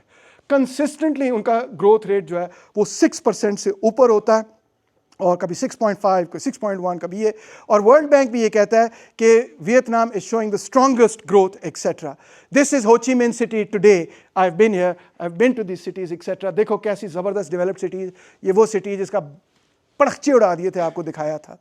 और 2008 में वियतनाम ने एक सैटेलाइट भी भेज दी आसमानों के अंदर. कैसी ज़बरदस्त बात है. ये वो बच्ची है जिसको नेपाम मारा था, और ये ही वो आज है healing the wounds of war. हो ची मिन की पोइम से ही बात का इख्तिताम करूंगा. How the old wounds of war are healing today in Vietnam.